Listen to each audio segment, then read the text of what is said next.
ದಿನದ ಮೊದಲನೇ ದಿನ ಪ್ರವಚನ ಕೇಳಿದಿರಿ. ಈಗ ಕೇಳಿ 18 ಮಾರ್ಚ್ 2004 ಎರಡನೇ ದಿನ. ಶ್ರೀಪಾದರೇ ಮತ್ತು ನನ್ನ ಅಧ್ಯಾತ್ಮ ಬಂಧುಗಳೇ, ಕೃಷ್ಣ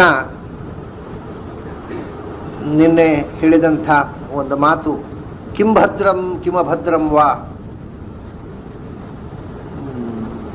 ನಾವು ದೇಹದ ಮೂಲಕ ಅಥವಾ ಇಂದ್ರಿಯಗಳ ಮೂಲಕ ಗಳಿಸುವ ಕೆಟ್ಟದ್ದು ಏನು ಸ್ವರೂಪವೇ ಕೆಟ್ಟದ್ದಾಗಿದ್ದರೆ ಇದು ಏನು?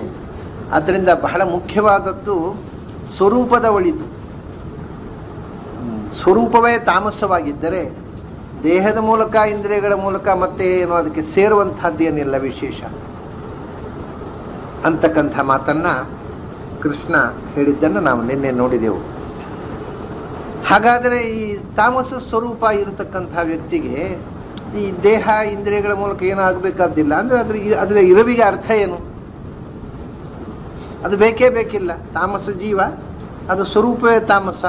ಈಗ ಒಂದು ವಿಷಯ ಹೇಗೆ ಅಂದರೆ ಈ ಪೂರ್ವಪಕ್ಷ ಎಲ್ಲಿ ಹೋಗುತ್ತೆ ಅಂದರೆ ಸ್ವರೂಪವೇ ತಾಮಸ. ಈ ನಮ್ಮಲ್ಲಿ ಕೆಲವರು ಪೂರ್ವಪಕ್ಷ ಮಾಡ್ತಾರೆ ಏನು ಅಂದರೆ ಸಾತ್ವಿಕ ರಾಜಸ ತಾಮಸ ಈ ಜೀವಸ್ವರೂಪವೇ ಹಾಗೆ ಆಗಿಬಿಟ್ರೆ ಸಾತ್ವಿಕರು ಮೋಕ್ಷಕ್ಕೆ ಹೋಗೋದು ಗ್ಯಾರಂಟಿ ಅಲ್ವಾ, ಮತ್ತೆ ಅವರು ಸಾಧನೆ ಯಾಕೆ ಮಾಡಬೇಕು?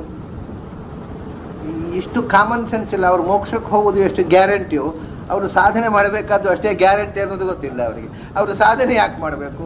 ತಾಮಸರು ತಮಸ್ಸಿಗೆ ಹೋಗುವುದು ಗ್ಯಾರಂಟಿ ಅಲ್ವಾ, ಅವರು ತಾಮಸರು ಸೀದಾ ತಮಸ್ಸಿಗೆ ಹೋಗುವುದು, ಮತ್ತೆ ತಮಸ್ಸಿ ಕೆಟ್ಟ ಸಾಧನೆ ಪಾಪ ಸಾಧನೆ ಯಾಕೆ ಮಾಡಬೇಕು ಅಂತ ಪ್ರಶ್ನೆ ಮಾಡ್ತಾರಲ್ಲ. ಅಂದರೆ ನಮಗೆ ಲಾಜಿಕಲ್ ಮೈಂಡ್ ಇಲ್ಲ, ಲಾಜಿಕ್ ಮಾಡೋ ಚಪಲ ಇದೆ.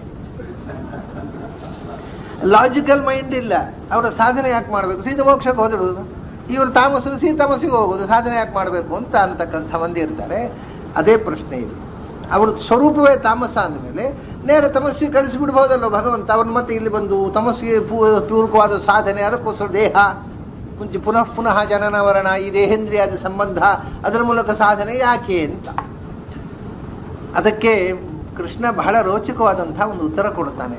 ಹೌದು, ಇದು ಎಲ್ಲ ಇನ್ಸಿಗ್ನಿಫಿಕೆಂಟು, ಆದರೆ ಬೇಕು. ಹೇಳ್ತಾನೆ, ಛಾಯಾ ಪ್ರತ್ಯುದಕಾಭಾಸ ಹ್ಯಸಂತೋಪ್ಯರ್ಥಕಾರಿಣ ಏವಂ ದೇಹಾದಯೋ ಭವಾಹ ಯಚ್ಛಂತಿ ಆಮೃತ್ಯುತೋ ಭಯಂ. ಹೇಳ್ತಾನೆ, ಇವು ವಸ್ತುತಃ ಇವು ಅಸತ್ತು. ಅಸತ್ತು ಅಂದರೆ ನಾನ್ ಎಕ್ಸಿಸ್ಟೆಂಟು ಅಂತ ಅರ್ಥ ಅಲ್ಲ, ಉಂಟಲ್ಲ, ಇದ್ದದ್ದನ್ನೇ ಅಸತ್ತು. ಇದ್ದದ್ದನ್ನು ಅಸತ್ತು ಅಂತ ಹೇಳಿದ್ರೆ ಏನರ್ಥ? ಈಗ ನಾವು ಹೇಳ್ತೀವಿ ಒಬ್ಬ ಮನುಷ್ಯ ಅವನು ಬರೀ ಅಸತ್ತು ಮಾರಾಯ, ಭಾರಿ ಉಪದ್ರ ಕೊಡ್ತಾನೆ, ಬರೀ ಅಸತ್ತು ಅಂದರೆ ಕೆಟ್ಟವ ಅಂತ ಅರ್ಥ. ಹಾಗೆ ಅಸತ್ತು ಅನ್ನುವುದಕ್ಕೆ ನಾನ್ ಎಕ್ಸಿಸ್ಟೆಂಟ್ ಅಂತ ಒಂದೇ ಅರ್ಥ ಅಲ್ಲ, ಅನೇಕ ಅರ್ಥಗಳಿದೆ. ಒಂದು ಸತ್ತು ಅಂದರೆ ಸಾತ್ವಿಕ ಸ್ವಭಾವ ಉಳ್ಳದ್ದು, ಅಸತ್ತು ಅಂದರೆ ಅಸಾತ್ವಿಕ ಅಂತ ಅರ್ಥ ಮಾಡ್ಬೋದು. ಕೆಟ್ಟ ಅಸ್ತಿತ್ವ ಉಳ್ಳದ್ದು ಅಂತ ಅರ್ಥ ಮಾಡ್ಬೋದು. ಅಸ್ತಿತ್ವ ಇಲ್ಲ, ಕೆಟ್ಟ ಅಸ್ತಿತ್ವ ಉಳ್ಳದ್ದು ಅಸತ್ತು. ಆಮೇಲೆ ಸತ್ತು ಅಂದರೆ ಸಾಮರ್ಥ್ಯವಾಚಕ ಶಬ್ದವೂ ಹೌದು. ಅವನು ಸನ್ ಅಂದರೆ ಅವನಿದ್ದಾನೆ, ಅವನಿದ್ದಾನೆ ಅಂದರೆ ಸಮರ್ಥನಿದ್ದಾನೆ ಅಂತ ಅರ್ಥ. ಅವನು ಇದ್ದು ಉಪಯೋಗ ಇಲ್ಲವರ ಅಂದರೆ ಅವನು ತಾಕತ್ತಿಲ್ಲ ಅಂತ ಅರ್ಥ. ಅದರಿಂದ ಇದ್ದಾನೆ ಇಲ್ಲ ಅನ್ನುವುದಕ್ಕೆ ತಾಕತ್ತು ಇದೆ ತಾಕತ್ತಿಲ್ಲ ಅನ್ನೋ ಅರ್ಥದಲ್ಲಿಯೂ ನಾವು ಬಳಸ್ತೇವೆ. ಇದೆಲ್ಲ ನಾವು ಆಡು ಮಾತಿನಲ್ಲಿ ಬಳಸುವಂಥದ್ದು, ಬರೀ ಸಂಸ್ಕೃತದಲ್ಲಿ ಮಾತ್ರ ಅಲ್ಲ. ಅವನು ಇದ್ದೇನು ಉಪಯೋಗ ರೀ, ಇದ್ದು ಇಲ್ಲದ ಹಾಗೆ ಅಂತೇವೆ. ಅಂದರೆ ತಾಕತ್ತಿಲ್ಲ ಅವನಿಗೆ ಅಂತ. ಇದ್ದು ತನ್ನ ಇರಸ್ತಿಕೆಯನ್ನು ಪ್ರೂವ್ ಮಾಡುವಷ್ಟು ಕೆಪಾಸಿಟಿ ಇಲ್ಲದೆ ಇದ್ದವನನ್ನು ಹೇಳ್ತೇವೆ ಅವ್ರು ಇದ್ದರೂ ಒಂದೇ ಇಲ್ಲದಿದ್ದರೂ ಒಂದೇ. He's as good as non existent ಅಲ್ವಾ. ಹಾಗೆ ಅಸತ್ ಅನ್ನುವುದನ್ನು ಅಶಕ್ತ ಅನ್ನೋ ಅರ್ಥದಲ್ಲಿ ಕೂಡ ಬಳಸ್ತಾರೆ.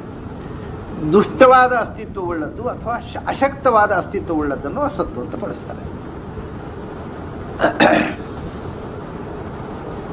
ಅಂದರೆ ಅಸತ್ ಅನ್ನುವುದಕ್ಕೆ ಸತ್ತು ಅಲ್ಲದ್ದು ಅಂತ ಅರ್ಥ ಅಲ್ಲ. ಮತ್ತೆ ಅಪ್ರಿಯವಾದ ಸತ್ತು ಅಸತ್ತಾಗತ್ತೆ, ಅದು ಅನಿಷ್ಟವಾದಂಥದ್ದು. ಅಶಕ್ತವಾದ ಸತ್ತು ಅಸಕ್ತವಾಗತ್ತೆ. ಅಸಮರ್ಥವಾದ ಸತ್ತು, A is an abbreviation of ಅಶಕ್ತ, ಅಸಮರ್ಥ, ಅಪ್ರಿಯ, ಎವ್ರಿಥಿಂಗ್. ಹಾಗಾಗಿ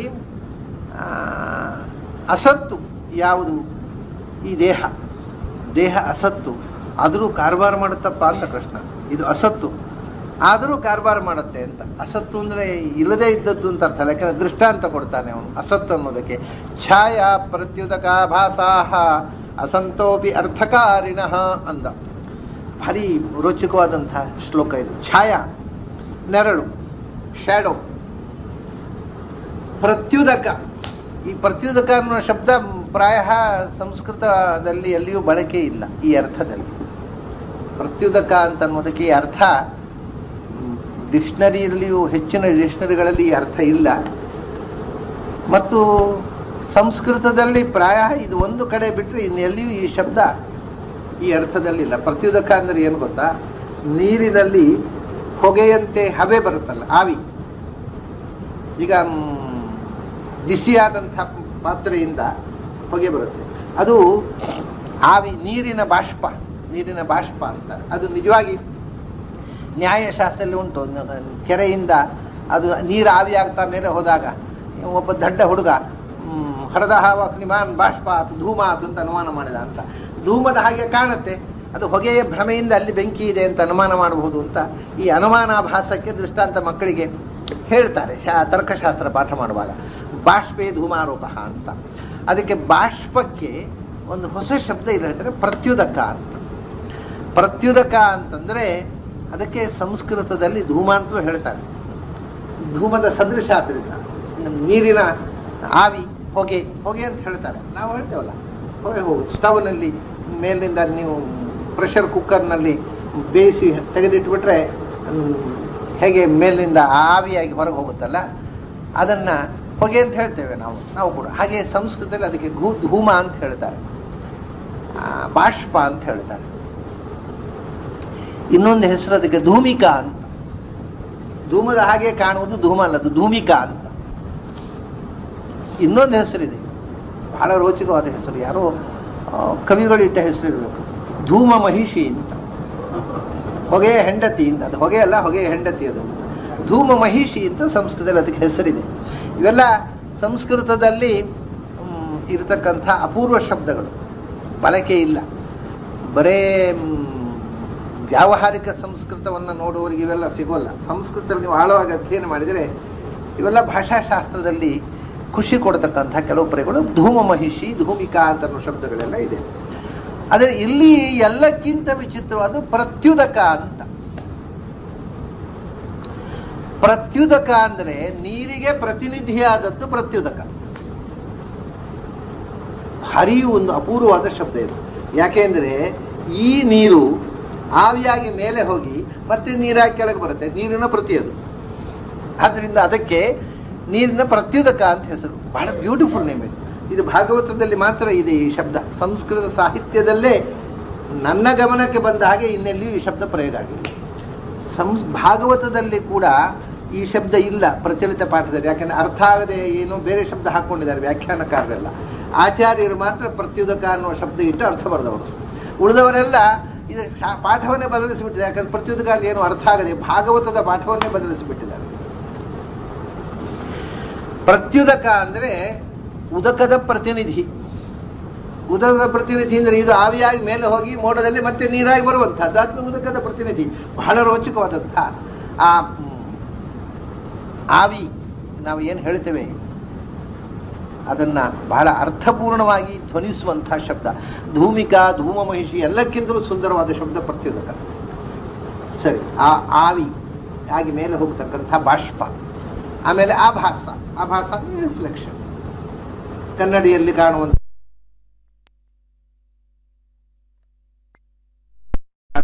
ಆಗ್ಬೋದು ರಿಫ್ಲೆಕ್ಷನ್. ಇವು ವಸ್ತುತಃ ಇಲ್ಲದೇ ಇದ್ರು ಅಸಂತಹ ಅಂದರೆ ಇಲ್ಲದೇ ಇರುವುದನ್ನು ನೋಡಿ. ಈ ದೃಷ್ಟಾಂತದಿಂದ ಒಂದು ಅರ್ಥ ಆಗತ್ತೆ. ಅವು they have not independence existence. ಅವುಗಳಿಗೆ ಸ್ವತಂತ್ರ ಅಸ್ತಿತ್ವ ಇಲ್ಲ. ಇಲ್ಲ ಅಂದರೆ ನೆರಳಿರ್ಬೇಕಾದ್ರೆ ಒಬ್ಬ ಮನುಷ್ಯ ಇರಬೇಕು, ಅಥವಾ ಒಂದು ವಸ್ತುವಿನ ನೆರಳಲ್ವಾ. ಪ್ರತ್ಯುದಕ ಆವಿ ಆಗಬೇಕಾದ್ರೆ ನೀರು ಆವಿ ಆಗಬೇಕು. ಉದಕ ಇಲ್ಲದೆ ಪ್ರತ್ಯುದಕ ಇಲ್ಲ. ಆಮೇಲೆ ರಿಫ್ಲೆಕ್ಷನ್ನು, ರಿಫ್ಲೆಕ್ಟರ್ ಇಲ್ಲದೆ ರಿಫ್ಲೆಕ್ಟೆಡ್ ಇಲ್ಲದೆ ರಿಫ್ಲೆಕ್ಷನ್ ಇಲ್ಲ. Reflection requires two things, reflector and reflected. ಹಾಗಾಗಿ ಇದೆಲ್ಲವೂ ಡಿಪೆಂಡೆಂಟ್ ರಿಯಾಲಿಟಿಗಳು, ಸ್ವತಂತ್ರವಾಗಿ ಸಮರ್ಥವಾದ ವಸ್ತುಗಳಲ್ಲ, ಪರಾಧೀನ, ಅಸಮರ್ಥ. ಅದು ಅಸತ್ ಅನ್ನುವುದಕ್ಕೆ ಅರ್ಥ ದೃಷ್ಟಾಂತದಿಂದ ನಮಗೆ ಅರ್ಥ ಆಗತ್ತೆ. ಬಟ್ ನಾನ್ ಎಕ್ಸಿಸ್ಟೆಂಟ್ ಅಲ್ಲ, ಇದೆ, ನೆರಳು ಇದೆ, ರಿಫ್ಲೆಕ್ಷನ್ ಇದೆ, ಆವಿ ಇದೆ, ಎಲ್ಲ ಇದೆ. ಇದ್ದರೆ ಸ್ವಂತವಾಗಿ ಇಲ್ಲ, ಸ್ವಂತಿಕೆ ಇಲ್ಲ ಅವು ಯಾವುದಕ್ಕೂ. ಛಾಯಾ ಪ್ರತ್ಯುದಕಾಭಾಸ ಅಸಂತಹ ಅಂದು ಅವು ಸ್ವತಂತ್ರತೆಯ ನಸಂತಿ. ಆದರೂ ಕೂಡ ಅವು ಸ್ವತಂತ್ರವಾಗಿ ಇಲ್ಲದೆ ಇದ್ದರೂ ಅರ್ಥಕಾರಿಣ, ಕಾರವಾರ ಮಾಡ್ತವೆ. ಅವು ಏನು ಮಾಡ್ತವೆ? ಪ್ರಯೋಜನ, ಉಪಯೋಗ ಉಂಟು. ಏನು ಅಂದರೆ ನೆರಳು ಒಂದು ಯಾವುದೋ ಒಂದು ಮರದ ನೆರಳು. ರಾತ್ರಿ ಹೊತ್ತು ಹೋಗಿ ಆ ನೆರಳು ನೋಡಿ ಬ್ರಹ್ಮರಾಕ್ಷಸ ಅಂತ ಹೆದರಿಕೊಂಡು ಜ್ವರ ಬರುತ್ತಾ ಪಾಪದವರಿಗೆ? ಅದು ಹೇಗೆ ಬಂತು? ಅದನ್ನು ನೋಡಿ ಇವನು ಬ್ರಹ್ಮರಾಕ್ಷಸ ಅಂತ ಭ್ರಮಿಸಿಕೊಂಡು ಜ್ವರ ಬಂತು. ಹಾಗೆಯೇ ಪರಾಧೀನವಾದ ವಸ್ತುಗಳು ಅದು ನನ್ನ ಅಧೀನ ಅಲ್ಲ, ಅದಕ್ಕೆ ನಾನೇ ಯಜಮಾನ ಅಂತ ಭ್ರಮೆಯಿಂದ ಇವರು ಕೂಡ ಇಲ್ಲಿ ಭಯಗ್ರಸ್ತರಾಗಿ ಬದುಕುವುದು. ಸಂಸಾರ ಆದರೂ ಹಾಗೇನೆ. ಯಾವುದೋ ಒಂದು ವಸ್ತುವನ್ನ, ಅಸ್ವತಂತ್ರವಾದ ಅಸತ್ತಾದ ವಸ್ತುವನ್ನ, ಪರಾಧೀನವಾದ ವಸ್ತುವನ್ನ, ಅದು ಪರಾಧೀನ ಅಲ್ಲ, ನಾನೇ ಒಡೆಯ, ನನ್ನ ಅಧೀನ, ನನ್ನದು ಅಂತ ತಿಳ್ಕೊಂಡು, ಅಥವಾ ಪ್ರಪಂಚಕ್ಕೆ ಸ್ವತಂತ್ರವಾದ ಅಸ್ತಿತ್ವದ ಭ್ರಮೆ, ನನಗೆ ಅದರ ಕರ್ತೃತ್ವದ ಭ್ರಮೆ, ಇದರಿಂದ ಅದು ನನಗೂ ಭಯಾನಕ, ಸಂಸಾರವೂ ಭಯಾನಕವಾಗಿದೆ. ಹಾಗೆ ಪ್ರತ್ಯುದಕ, ಆವಿ, ನೀರಿನಿಂದ ಆವಿ ಮೇಲೆ ಹೋಗ್ತಾ ಇದೆ, ಹೊಗೆ, ನೀರಿನಿಂದ ಹೊಗೆ ಹೋಗೋದನ್ನು ನೋಡಿ, ಇದು ಬೆಂಕಿ ಇದೆ, ಎಲ್ಲೋ ಬೆಂಕಿಯಿಂದ ಹೊಗೆ ಹೋಗ್ತದೆ. ನೀರು ನೋಡದೆ ಬರೀ ಮೇಲೆ ಆವಿ ಹೋಗೋದನ್ನು ಮಾತು ನೋಡಿದೆ ಅಂತ ತಿಳ್ಕೊಳ್ತಾನೆ. ಬೆಂಕಿ ಹಿಡಿತಾ, ಎಲ್ಲೋ ಬೆಂಕಿ ಬಿದ್ದಿದೆ ಅಂತ ಹೆದರ್ಕೋಬಹುದು. ಆವಿಯಿಂದ ಬೆಂಕಿಯ ಭಯ ಬರಬಹುದು. ನೆರಳು ನೋಡಿ ಬ್ರಹ್ಮರಾಕ್ಷಸ ಅಂತ ತಿಳ್ಕೊಂಡು ಜ್ವರ ಬರಬಹುದು. ಆಭಾಸಾಹ, ರಿಫ್ಲೆಕ್ಷನ್ ನೋಡಿ ನಿಜವಾಗಿ. ಯಾಕೆಂದ್ರೆ ರಿಫ್ಲೆಕ್ಷನ್ ನೋಡಿದರೆ ಕನ್ನಡಿಯಲ್ಲಿ ನಾವು ಹೀಗೆ ನಿಂತಾಗ ನಮ್ಮ ಕನ್ನಡಿಯಲ್ಲಿ ಒಂದು ಹುಲಿಯ ಮುಖ ಕಂಡುಬಿಟ್ರೆ ಹೆದರ್ತೇವೆ ಅಲ್ವ? ಯಾಕೆಂದ್ರೆ ಅಲ್ಲಿ ನಿಜವಾದ ಹುಲಿ ಇದ್ರೆ ಬೇರೆ ಹುಲಿ ಮುಖ ಕಾಣೋದು, ಹುಲಿ ಬಂತು ಅಂತ. ನಾವು ನೋಡೋದು ರಿಫ್ಲೆಕ್ಷನ್ ಆದರೂ ಕೂಡ, ಅಥವಾ ರಿಫ್ಲೆಕ್ಷನ್ನಲ್ಲೇ ಈ ಕಥೆ ಉಂಟಲ್ಲ, ಒಂದು ಪಂಚತಂತ್ರದಲ್ಲಿ ಒಂದು ಕಥೆ ಇದೆ. ಕೆಳಗೆ ನೀರಿನಲ್ಲಿ ಒಂದು ನಾಯಿ ಮಾಂಸದ ತುಂಡು ಹಿಡ್ಕೊಂಡು ಹೋಗ್ತಿತ್ತಂತೆ ಬಾಯಲ್ಲಿ.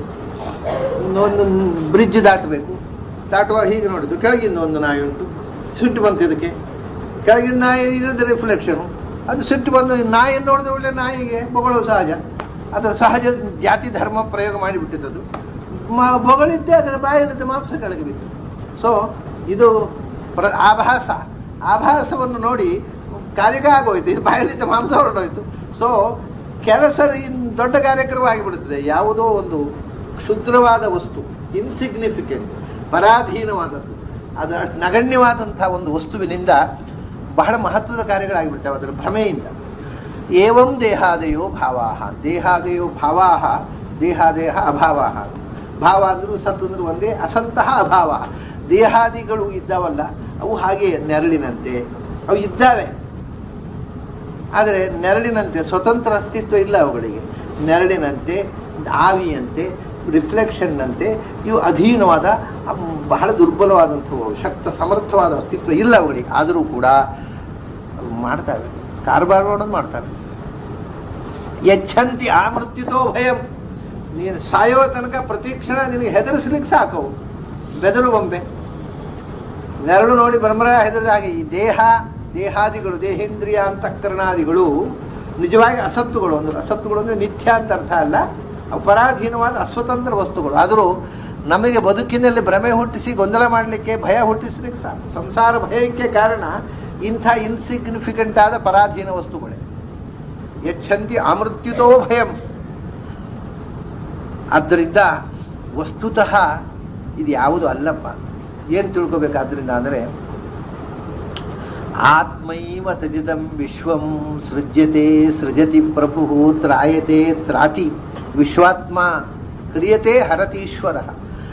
ಇದೆಲ್ಲ ನಾವು ಏನು ಸ್ವಂತಿಕೆಯಿಂದ ನಮ್ಮದು, ನಮ್ಮ ಸ್ವಯಾರ್ಜಿತ ಅಂತ ತಿಳ್ಕೊಂಡಿದ್ದೇವೆ, ಅದು ಯಾವುದೂ ಕೂಡ ನಮ್ಮ ನಿರ್ಮಾಣವಲ್ಲ, ನಮ್ಮ ಅಧೀನ ಇರುವಂಥದ್ದು ಅಲ್ಲ, ಯಾವುದು ಸ್ವತಂತ್ರವೂ ಅಲ್ಲ. ಮತ್ತೆ ಆತ್ಮೈವ ತದಿದಂ ವಿಶ್ವಂ ಸೃಜ್ಯತೆ ಸೃಜತಿ ಪ್ರಭು.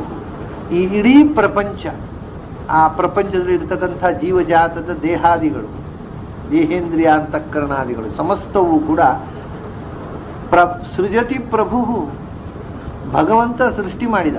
ಅಂದರೆ ಅಸತ್ ಅಂದ ತಕ್ಷಣ ಮಿಥ್ಯಾ ಅಂತ ಅನ್ನೋ ಭಯ ಬಂದ್ಬಿಡುತ್ತೆ. ಅದು ಕೂಡ ಸೃಜತಿ ಪ್ರಭು ಒಂದು ಭಗವಂತ ಸೃಷ್ಟಿ ಮಾಡಿದ್ದು ಸುಳ್ಳಲ್ಲ. ಆದರೆ ಅವುಗಳಿಗೆ ಏನು ಸ್ವಾತಂತ್ರ್ಯ ಇಲ್ಲ, ತಾಕತ್ತಿಲ್ಲ. ಭಗವಂತ ಸೃಷ್ಟಿ ಮಾಡಿದ್ದಷ್ಟೇ.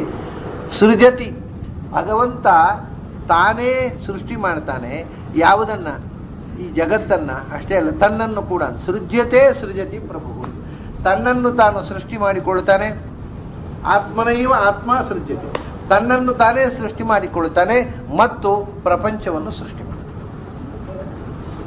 ಭಗವಂತನನ್ನ ಸೃಷ್ಟಿ ಮಾಡಿದ್ದು ಭಗವಂತನೇ. ಅಂದ್ರೆ ತನ್ನನ್ನು ತಾನು ಅನೇಕ ರೂಪಗಳಿಂದ ಆವಿರ್ಭಾವಗೊಳಿಸಿ ಭಗವಂತನನ್ನು ಸೃಷ್ಟಿ ಮಾಡಿದ್ದು ಭಗವಂತನೇ. ಈ ಪ್ರಪಂಚವನ್ನು ಸೃಷ್ಟಿ ಮಾಡಿದ್ದು ಭಗವಂತನೇ. ಅಲ್ಲ, ಭಗವಂತನನ್ನ ಸೃಷ್ಟಿ ಮಾಡಿದ್ದು ಅಂದರೆ ಭಗವಂತ ಇಂದ್ರಜಾಲ ಸೃಷ್ಟಿ ಮಾಡಿದ ಹಾಗೆ ಮಾಡಿದ್ದು ಅಂತ ಇಟ್ಟುಕೊಂಡ್ರೆ ಇದು ಅಸತ್ವ ಆಗ್ಬೋದು, ಭಗವಂತನ ಸೃಷ್ಟಿ ಆಗ್ಬೋದಲ್ಲ. ಒಬ್ಬ ಐಂದ್ರಜಾಲಿಕ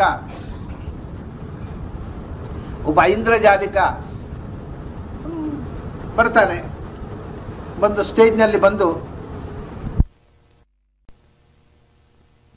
ಹಾಗೆ ಭಗವಂತನು ಇಂದ್ರಜಾಲ ಮಾಡುವವರು ಸೃಷ್ಟಿ ಮಾಡಿದ ಹಾಗೆ ಅಂತ ಒಪ್ಪಿಕೊಂಡು ಬಿಟ್ರೆ ಸೃಜತಿ ಅನ್ನುವುದು ಕೊಡುತ್ತೆ, ಅಸತ್ ಅನ್ನುವುದು ಕೊಡುತ್ತೆ. ಇದು ಇಲ್ಲ, ನಿಜವಾಗಿ ಇಲ್ಲ. ಆದರೆ ಇದ್ದ ಹಾಗೆ ತೋರಿಸ್ತಾನೆ.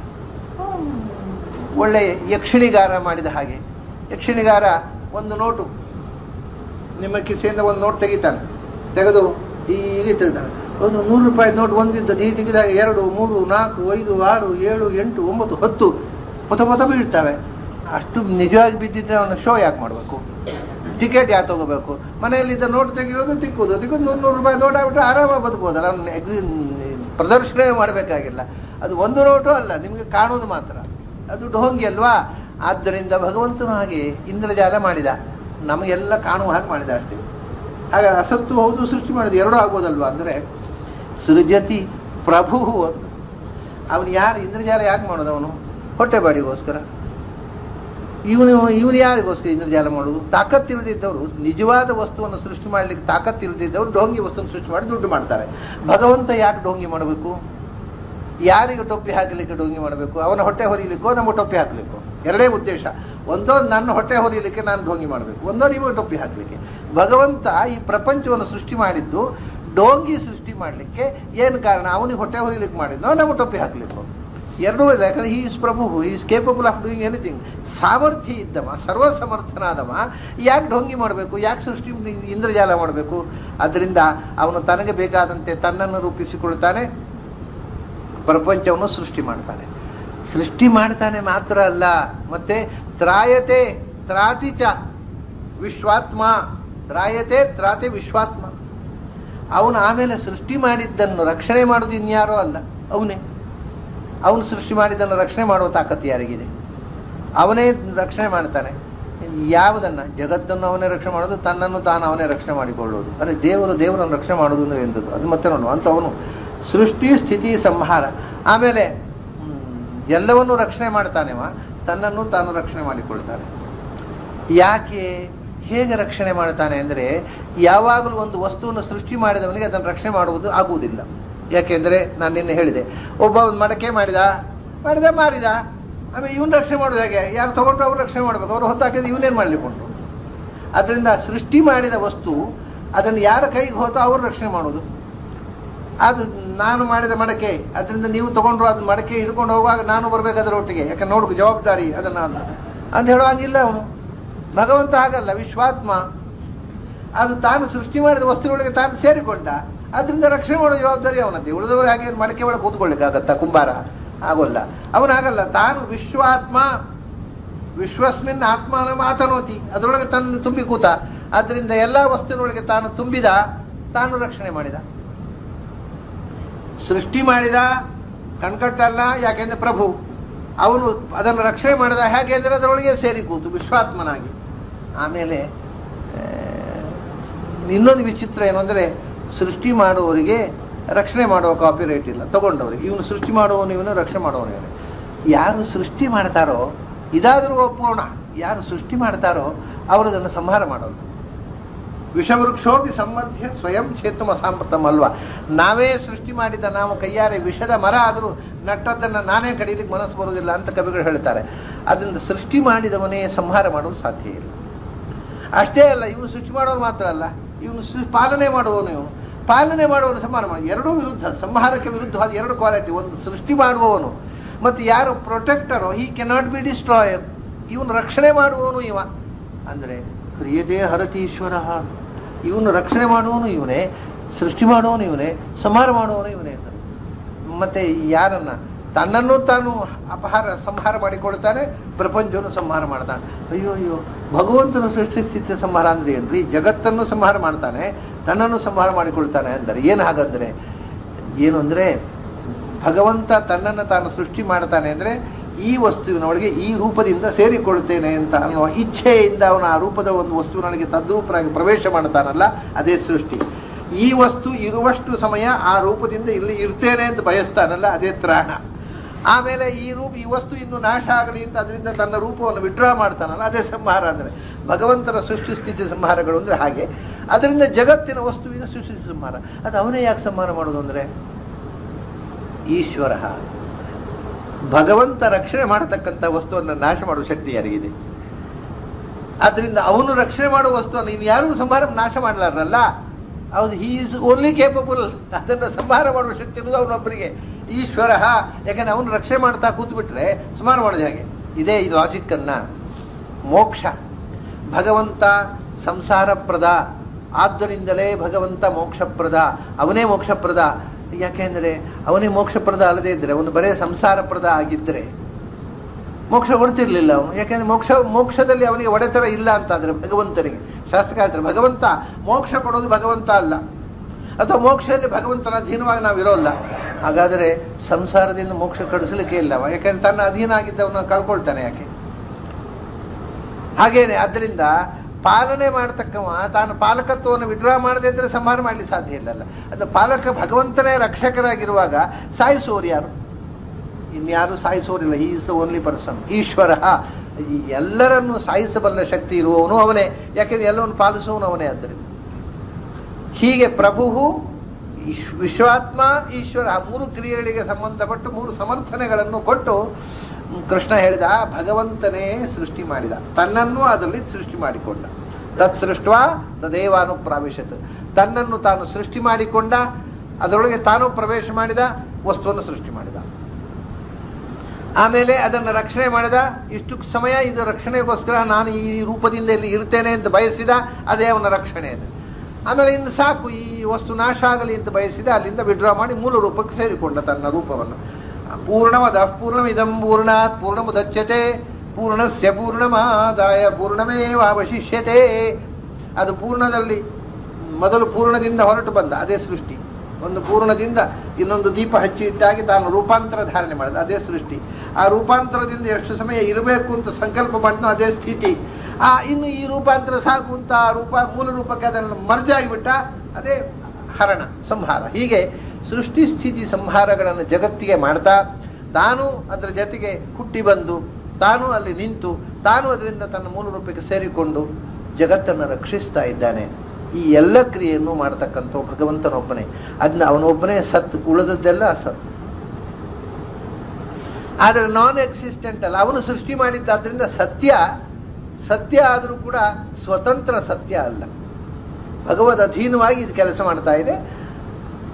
ಭಗವದ್ ಅಧೀನವಾಗಿ ಕೆಲಸ ಮಾಡೋದ್ರಿಂದ ಕಾರ್ಯಕಾರಿ ಹೌದು, ಅರ್ಥಕ್ರಿಯಾಕಾರಿ ಹೌದು, ಅದರಲ್ಲೇನು ಸಂಶಯ ಇಲ್ಲ. ಅಸಂತೋಪಿ ಅರ್ಥಕಾರಿಣಃ ಏವಂ ದೇಹಾದಿಯೋ ಭಾವಾಹ. ಇಷ್ಟು ಹೇಳಿ, ಹಾಗಾದರೆ ಕೆಲವರಿಗೊಂದು ಪ್ರಶ್ನೆ ಉಂಟು. ಏನು ಅಂದರೆ, ಈ 2-3 ಪ್ರಶ್ನೆಗಳು. ದೇವರು ಸೃಷ್ಟಿ ಸ್ಥಿತಿ ಸಂಹಾರವನ್ನು ಈ ಜಗತ್ತಿಗೆ ಮಾಡ್ತಾನಲ್ಲ, ದೇವರನ್ನು ಸೃಷ್ಟಿ ಮಾಡಿದವರು ಯಾರು? ಹೌದ್ರಿ, ಇದು ನನಗೆ ಆಸೆ. ಈಗೊಂದು ಪ್ರಶ್ನೆ ಮಾಡ್ಲಿಕ್ಕೆ ಬರ್ತದೆ ಅಂತ ಗೊತ್ತಿರಲಿಲ್ಲ, ಅಷ್ಟು ದಡ್ಡ ಇದ್ದೆ ನಾನು. ಹೋದಲ್ಲಿ ಕೆಲವು ಹುಡುಗರು ಪ್ರಶ್ನೆ ಮಾಡಲಿಕ್ಕೆ ಮಾಡಿದರು, ದೇವರು ಇದನ್ನೆಲ್ಲ ದೇವರು ಸೃಷ್ಟಿ ಮಾಡಿದ್ದಲ್ವಾ? ಹೌದು ಅಂದೆ ನಾನು. ಹಾಗಾದರೆ ದೇವರನ್ನು ಯಾರು ಸೃಷ್ಟಿ ಮಾಡಿದ್ದು? ಓಹೋ, ಹೀಗೊಂದು ಪ್ರಶ್ನೆಯೂ ಬರುತ್ತಲ್ವಾ? ಈ ವಿಷಯ ಗೊತ್ತಿರಲಿಲ್ಲ ನನಗೆ. ಕೆಲವು ಹುಡುಗರಿಗೆ ಹೀಗೆ ಪ್ರಶ್ನೆ ಬರುತ್ತೆ, ದೇವರನ್ನು ಸೃಷ್ಟಿ ಮಾಡಿದ್ದು ಯಾರು? ನಾನು ಯಾರಾದ್ರೂ ಸೃಷ್ಟಿ ಮಾಡಿದ್ರೆ ದೇವರು ಹೇಗಾಗ್ತಾನಯ್ಯ? ನನಗೆ ಅದೇ ಅರ್ಥ ಆಗಲಿಲ್ಲ. ನಾನು ಯಾರಾದ್ರೂ ಸೃಷ್ಟಿ ಮಾಡಿದ್ರೆ ದೇವರು ಹೇಗಾಗ್ತಾನೆ? ಅದು ಅವನಿಗೆ ತಲೆಗೆ ಹೊಳಿಲಿಲ್ಲ. ದೇವರನ್ನು ಯಾರು ಸೃಷ್ಟಿ ಮಾಡಿದ್ದು ಅನ್ನೋ ಪ್ರಶ್ನೆ ನನ್ನ ತಲೆಗೆ ಹೊಳಿಲಿಲ್ಲ, ಈ ಉತ್ತರ ಅವನ ತಲೆಗೆ ಹೊಳಿಲಿಲ್ಲ. ದೇವರು ಅವನು ಯಾರೋ ಒಬ್ಬನು ಸೃಷ್ಟಿ ಮಾಡಿದ ವಸ್ತು ಆಗಿದ್ದರೆ ಅವನು ದೇವರು ಹೇಗಾಗ್ತಾನೆ? ಹಾಗಲ್ವಾ ಅಂತ ಕಣ್ಕಂಡ್ಬಿಟ್ಟ ಹೋದ. ಹಾಗೆ ಇಲ್ಲಿ ಕೃಷ್ಣ ಆ ಮಾತನ್ನ ಎಷ್ಟು ಚಂದ ಹೇಳ್ತಾನೆ ನೋಡಿ. ತಸ್ಮಾತ್ ನಹಿ ಆತ್ಮನೋ ಅಮುಷ್ಮಾತ್ ಅನ್ಯೋ ಭಾವೋ ನಿರೂಪಿತ. ಭಾವ, ಭಗವಂತನನ್ನು ಬಿಟ್ಟು ಇನ್ನೊಬ್ಬ ಭಾವ ಇಲ್ಲ ಅಂದ್ರು. ಅದೇನು ಭಾವನಂಟ? ಭಗವಂತನೇ ಎಲ್ರಿಗೂ ಭಾವನಂಟನೋ? ಭಾವ ಅಂದ್ರೆ ಏನು? ಇನ್ನೊಂದು ಭಾವ ಇಲ್ಲ ಅಂದ್ರೆ ಎಲ್ಲ ಮೇಲು ನೋಟಕ್ಕೆ ಏನು ಇದೇ ಗುಹ್ಯ ಭಾಷೆ ಅಂತ. ಇನ್ನೊಂದು ಭಗವಂತನೊಬ್ಬನೇ ಭಾವ. ಭಾವ ಅಂದ್ರು ಸತ್ ಅಂದ್ರು ಮೇಲ್ನೋಟಕ್ಕೆ ಅರ್ಥ ಎಕ್ಸಿಸ್ಟೆಂಟ್. ಇರೋ ಸತ್ಯ ದೇವರೊಬ್ಬನೇ, ಮತ್ತೆ ಯಾವುದೂ ಇಲ್ಲ, ಎಲ್ಲ ಸುಳ್ಳು ಅನ್ನೋ ಅರ್ಥ ಬರುವ ಹಾಗೆ ಕಾಣುತ್ತೆ ಮೇಲು ನೋಟಕ್ಕೆ. ತಸ್ಮಾತ್ ನಹ್ಯಾತ್ಮನೋ ಅಮುಷ್ಮಾತ್ ಅನ್ಯೋ ಭಾವೋ ನಿರೂಪಿತ. ಆದ್ದರಿಂದ ಭಗವಂತನಿಂದ ಭಿನ್ನವಾಗಿರತಕ್ಕಂಥದ್ದು ಇನ್ನೊಂದು ಭಾವ ಇಲ್ಲ. ಭಾವ ಅಂದ್ರೆ ಏನು ಗೊತ್ತಾ? ಸಂಭವೋ ಭಾವನೋ ಭರ್ತ. ವಿಷ್ಣು ಸಹಸ್ರನಾಮದಲ್ಲಿ ಹೆಸರಿದೆ ಭಗವಂತನಿಗೆ ಭಾವನಃ ಅಂತ. ಅಲ್ಲಿಯೂ ಆಚಾರ್ಯ ನಿರ್ವಚನ ಹೀಗೆ ಕೊಡ್ತಾರೆ. ವಿಷ್ಣು ಸಹಸ್ರನಾಮದಕ್ಕೆ ಅವರು ಪ್ರತ್ಯೇಕ ವ್ಯಾಖ್ಯಾನ ಬರೆಯದೇ ಇದ್ರು ಬೇರೊಂದು ಸಂದರ್ಭದಲ್ಲಿ ಅವರು ಏನು ಅಂದ್ರೆ, ಸೃಷ್ಟಿ ಸ್ಥಿತಿಶ್ಚ ಸಂಹಾರ ಭಾವನೇತ್ಯ ವಿಧೀಯತೆ ಅಂತ. ಭಾವನಾ ಅಂದ್ರೆ ಈ ಪ್ರಪಂಚವನ್ನ ಯಾರು ಭಾವಿಸುತ್ತಾನೋ ಅವನು ಭಾವ ಅಂತ. ಪ್ರಪಂಚವನ್ನು ಭಾವಿಸುವುದು ಅಂದ್ರೆ ಭಾವಯತಿ ಉತ್ಪಾದಯತಿ, ಭಾವಯತಿ ಸ್ಥಾಪಯತಿ, ಭಾವಯತಿ ಸಂಹರತಿ ನಾಶಯತಿ. ಜಗತ್ತನ್ನ ಭಾವನಾ ಅಂತಂದ್ರೆ ಸೃಷ್ಟಿ ಸ್ಥಿತಿ ಸಂಹಾರಗಳೇ ಭಾವನಾ. ಒಂದು ವಸ್ತುವಿನ ಇರಸ್ತಿಕೆ ಅಂದ್ರೆ ಮೂರು ಮಜಲುಗಳು. ಭಾವನಾ ಅಂದ್ರೆ ಇರಸ್ತಿಕೆ, ಸ್ಥಿತಿ ಗತಿ ಅಂತ ಹೇಳ್ತೇವಲ್ಲ ಅದೇ ಭಾವನಾ ಅಂದ್ರೆ. ಒಂದು ವಸ್ತುವಿನ ಸ್ಥಿತಿ ಮೂರು ತರ ಏನು? ಹುಟ್ಟುವುದು, ಬೆಳೆಯೋದು, ಸಾಯೋದು. ಹುಟ್ಟುವುದು, ಬೆಳೆಯೋದು, ಸಾಯೋದು, ಇಷ್ಟೇ. ಆದ್ರಿಂದ ಈ ಮೂರರ ಒಟ್ಟಿ ಸಮಷ್ಟಿಗೆ ಭಾವನಾ ಅಂತ ಹೆಸರು. ಈ ಭಾವನಾವನ್ನು ಜಗತ್ತಿಗೆ ಯಾರು ಕೊಡ್ತಾನೋ ಅವನು ಭಾವ. ಆದ್ರಿಂದ ಭಾವಯತೀತಿ ಭಾವ. ಜಗತ್ತಿನ ಸೃಷ್ಟಿ ಸ್ಥಿತಿ ಸಂಹಾರಗಳಿಗೆ ಕಾರಣ ಹಿಂದೆ ಹೇಳಿದ್ದದೇ ಅಲ್ವಾ? ಸೃಜ್ಯತೆ ಸೃಜತಿ ಪ್ರಭು, ಆಮೇಲೆ ತ್ರಾಯತೆ ತ್ರಾತಿ ವಿಶ್ವಾತ್ಮ, ಹ್ರಿಯತೆ ಹರತೀಶ್ವರ. ಸೃಷ್ಟಿ ಸ್ಥಿತಿ ಸಂಹಾರ ಯಾರು ಮಾಡ್ತಾನೋ ಅವನು ಭಗವಂತ ಅಂತ ಹೇಳಿದ್ದಲ್ಲ. ಅವನು ಭಗವಂತನೇ ಸೃಷ್ಟಿ ಸಂಹಾರ ಮಾಡಬೇಕು ಅಥವಾ ಬೇರೆ ಯಾರಾದ್ರೂ ಮಾಡಬಹುದಾ? ಯಾಕೆಂದ್ರೆ ನಮಗೆ ಏನು ಅಂದ್ರೆ ಬದಲಾವಣೆಗಳು, ಚೇಂಜು. ಅವನು ಪೋರ್ಟ್ಫೋಲಿಯೋ ಚೇಂಜ್ ಆಗಿಬಿಟ್ರೆ ಭಗವಂತನದ್ದು, ಅಥವಾ ಅವನು ರಿಟೈರ್ ಆದಮೇಲೆ ಮತ್ತೆ ಯಾರು ಸೃಷ್ಟಿ ಮಾಡೋದು? ಅದಕ್ಕೆ ನಹ್ಯಮುಷ್ಮಾದ್ ಅನ್ಯ ಭಾವ ನಿರೂಪಿತ. ಭಗವಂತನಲ್ಲದೆ ಇನ್ಯಾರೂ ಈ ಜಗತ್ತಿನ ಸೃಷ್ಟಿ ಸ್ಥಿತಿ ಸಂಹಾರ ಕಾರಣರಿಲ್ಲ. ಆಮೇಲೆ ಇನ್ನೊಂದು, ಭಗವಂತ ಆಗ್ಲಿ, ಭಗವಂತನೇ ಈ ಜಗತ್ತನ್ನು ಸೃಷ್ಟಿ ಮಾಡಿದ. ಭಗವಂತನನ್ನು ಯಾರು ಸೃಷ್ಟಿ ಮಾಡಿದವ? ನಹ್ಯ ಅನ್ಯ ಭಾವ ಅಮುಷ್ಮಾತ್ ಅನ್ಯ ಅಮುಷ್ಯ ಆತ್ಮನಃ ಭಾವ ನಿರೂಪಿತ. ಭಗವಂತನಿಂದ ಬೇರೆಯಾದವನೊಬ್ಬ ಭಗವಂತನನ್ನು ಸೃಷ್ಟಿ ಮಾಡುವವನೂ ಇಲ್ಲ. ಮತ್ತೆ ಅವನನ್ನು ಯಾರು ಸೃಷ್ಟಿ ಮಾಡಿದ? ಅವನೇ. ಈ ಜಗತ್ತನ್ನು ಯಾರು ಸೃಷ್ಟಿ ಮಾಡಿದ್ದು? ಅವನೇ. ಅವನನ್ನು ಯಾರು ಸೃಷ್ಟಿ ಮಾಡಿದ್ದು? ಅವನೇ. ಅದಕ್ಕೆ ಹಿಂದೆ ಸೃಜ್ಯತೆ ಸೃಜತಿ ಪ್ರಭು, ತನ್ನನ್ನು ತಾನು ಸೃಷ್ಟಿ ಮಾಡಿಕೊಳ್ಳುವವನು ಅವನೇ. ಅವನನ್ನು ಸೃಷ್ಟಿ ಮಾಡೋ ಇನ್ನೊಂದು ದಾಸರು ಒಂದು ಹಾಡು ಹೇಳ್ತಾರಲ್ಲ, ನನಗೆ ನಿನ್ನಂಥ ತಂದೆಯುಂಟು, ನಿನ್ನ ತಂದೆಯ ತೋರೋ ಅಂತ ದೇವರ ಹತ್ರ ಚಾಲೆಂಜ್ ಮಾಡಿದಲ್ಲ. ನನಗೆ ಅಪ್ಪ ಯಾರು ಅಂತ ಕೇಳಿದ್ರೆ ತೋರಿಸ್ಲಿಕ್ಕೆ ಒಬ್ಬ ಅಪ್ಪ ಇದ್ದಾನೆ, ನಿನಗೆ ಯಾರಿದ್ದಾನೆ ಅಂತ ದೇವರ ಹತ್ರ ಚಾಲೆಂಜ್ ಮಾಡಿದ್ದಾರೆ ದಾಸರು. ನಿನ್ನ ತಂದೆಯ ತೋರೋ, ನಾನು ಸ್ವದೇಶಿ ನೀನು ಪರದೇಶಿ ಅಂತ ಹೇಳಿಬಿಟ್ರು ದೇವರಿಗೆ. ನಿನಗೆ ಅಪ್ಪ ಅಮ್ಮ ಇಲ್ಲದವ ಪರದೇಶಿ ನೀನು. ನನ್ನ ಹಾಗೆಲ್ಲ, ನನಗೆಲ್ಲ ಅಡ್ರೆಸ್ ಉಂಟು, ಕ್ಯಾರ್ ಆಫ್, ನಿನಗೇನುಂಟು?